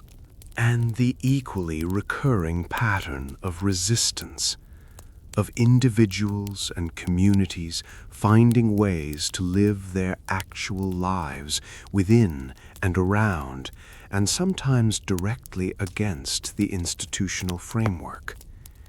This is not pessimism, or it doesn't have to be. Because the resistance matters. The underground networks of medieval women passing contraceptive knowledge through community networks, they matter. The annulment petitions of desperate medieval people trying to escape marriages that were making them miserable, they matter. The bundling conversations in dark farmhouses in Wales, where young people tried to actually know each other before committing to a lifetime together, they matter. The individuals who find ways to live humanely within dehumanizing systems and to support others in doing the same, they are part of the historical record too. They are not the dramatic part. They don't appear in the official chronicles. They show up in coroners' rolls and private journals and the careful margins of other people's texts. But they were there, and they kept going. Let me end tonight with 3 people. Not kings, not popes, not Eleanor of Aquitaine. Just 3 ordinary medieval people whose stories have stayed with me through all the research that went into this evening. The first is Alice Carpenter. We mentioned Alice briefly earlier. The woman whose husband William disappeared in 1247, who waited 7 years before attempting to find a new partner, and who then spent another 5 years in legal suspension while his family contested her right to remarry. Alice's case eventually resolved. 12 years after William's disappearance, the court ruled that she was free to remarry. The records don't tell us whether she did. They don't tell us what those 12 years were like, or what she thought about while she waited, or how she managed financially and emotionally in a world where a woman without a husband's legal protection was exceptionally vulnerable. But she is in the records. She filed. She waited. She persisted through 12 years of institutional indifference to her actual situation. She demanded a resolution, and eventually got one. 12 years is a long time to wait for bureaucratic permission to live your life. Alice Carpenter waited it out. The second is a man named Richard the Raker, who appears in London court records from 1326. Richard was a gong farmer, a medieval sewer cleaner, one of the people whose job involved removing waste from the cesspits beneath medieval city buildings. Not a glamorous occupation, not a well-paid one, not a socially elevated one. Richard appears in the court records because he and his wife Agnes had been accused of violating church sexual regulations. The specific violation is recorded with the terse discretion of official documentation. The penance was modest. They performed it. What makes Richard remarkable is not the violation or the penance. It is a single detail in the record that has nothing to do with the legal case. The court scribe, for reasons that are unclear, perhaps because Richard said something that struck him, perhaps because he was having an unusually human day, noted in the margin of the record that Richard stated he would do whatever penance was required, but that he loved his wife, and that she was the finest woman in London, and that God would understand. The court scribe wrote that down 800 years ago, in Latin, in the margin of an official church court record. Richard the Raker, gong farmer of London, loved Agnes his wife, and thought she was the finest woman in the city, and trusted that God would understand. The third is unnamed. She appears in a manuscript preserved in the Bodleian Library at Oxford, in the margin of a theological text about sexual sin. The manuscript dates to approximately 1280. The main text is a commentary on Jerome's letters, the same letters that established the virginity metaphor, the same letters that informed the penitentials, the same letters that shaped medieval attitudes toward desire and the body for centuries. In the margin of the page where Jerome compares virginity to gold, someone, a reader, not the scribe, using different ink and a slightly different hand, has written 6 words in medieval French. Il ne savait rien de l'amour. He knew nothing of love. We don't know who she was. We don't know her name, her age, her social position, or what her life was like. We know only that she sat in a scriptorium or a library or a private room somewhere in medieval England in the 13th century, reading Jerome's famous metaphor about virginity and gold, and wrote in the margin what she thought about it. He knew nothing of love. She was right, and she knew she was right, and she wrote it down in someone else's book, in the margin where the official text ended and the actual human experience began. That is where I want to leave us tonight. Not with the institutions, not with the regulations, the penitentials, the courts of love, the virginity tests, the flagellant processions, the Habsburg jaw, the Winchester geese, the genealogical fictions, the crocodile dung pessaries, the 40 days of penance for an unapproved position. All of that is real. All of it matters. All of it is part of the story of what the medieval period was and what it bequeathed to us. But so is Alice Carpenter, waiting 12 years for permission to live. So is Richard the Raker, in love with Agnes, trusting that God would understand. So is the unnamed woman in the Bodleian manuscript writing in the margin of Jerome's text what she actually knew about love and what he did not. The institutions built the official record. The people built the margins. And the margins, if you know how to read them, tell the truer story. Medieval sexuality was not simply dark. It was not simply repressive. It was not a uniform landscape of shame and suffering from which modern enlightenment has entirely rescued us. It was complicated. It was contradictory. It contained simultaneously the penitentials and the bundling beds, the licensed brothels and the love poetry, the virginity tests and the contraceptive networks, the flagellants and the coroner's records of couples who died trying to protect each other. It contained everything that human beings contain when they are trying to live in bodies that institutions insist on managing, and finding that the body's own needs and the heart's own attachments keep persisting regardless. The medieval period lasted roughly 1,000 years.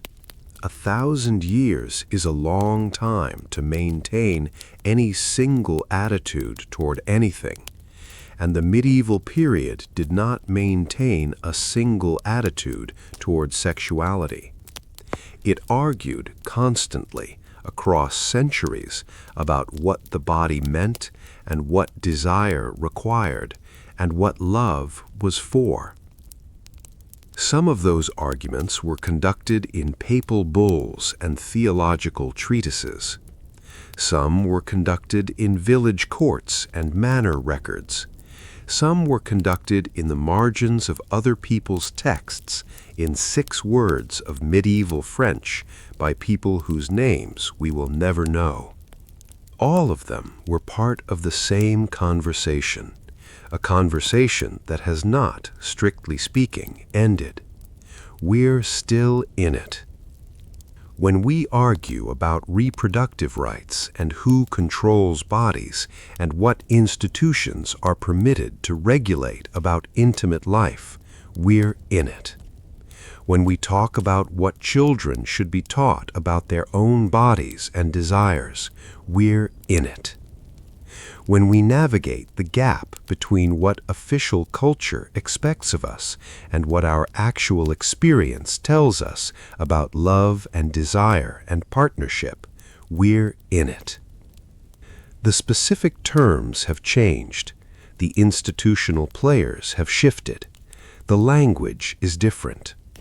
But the underlying question, who gets to decide what happens in the space between people who love each other or want each other or are trying to figure out whether they might, that question is the same question the medieval church was trying to answer when it wrote the penitentials, and that medieval women were trying to answer when they kept their contraceptive journals, and that bundling couples were trying to answer when they spent 47 nights in conversation across a wooden board.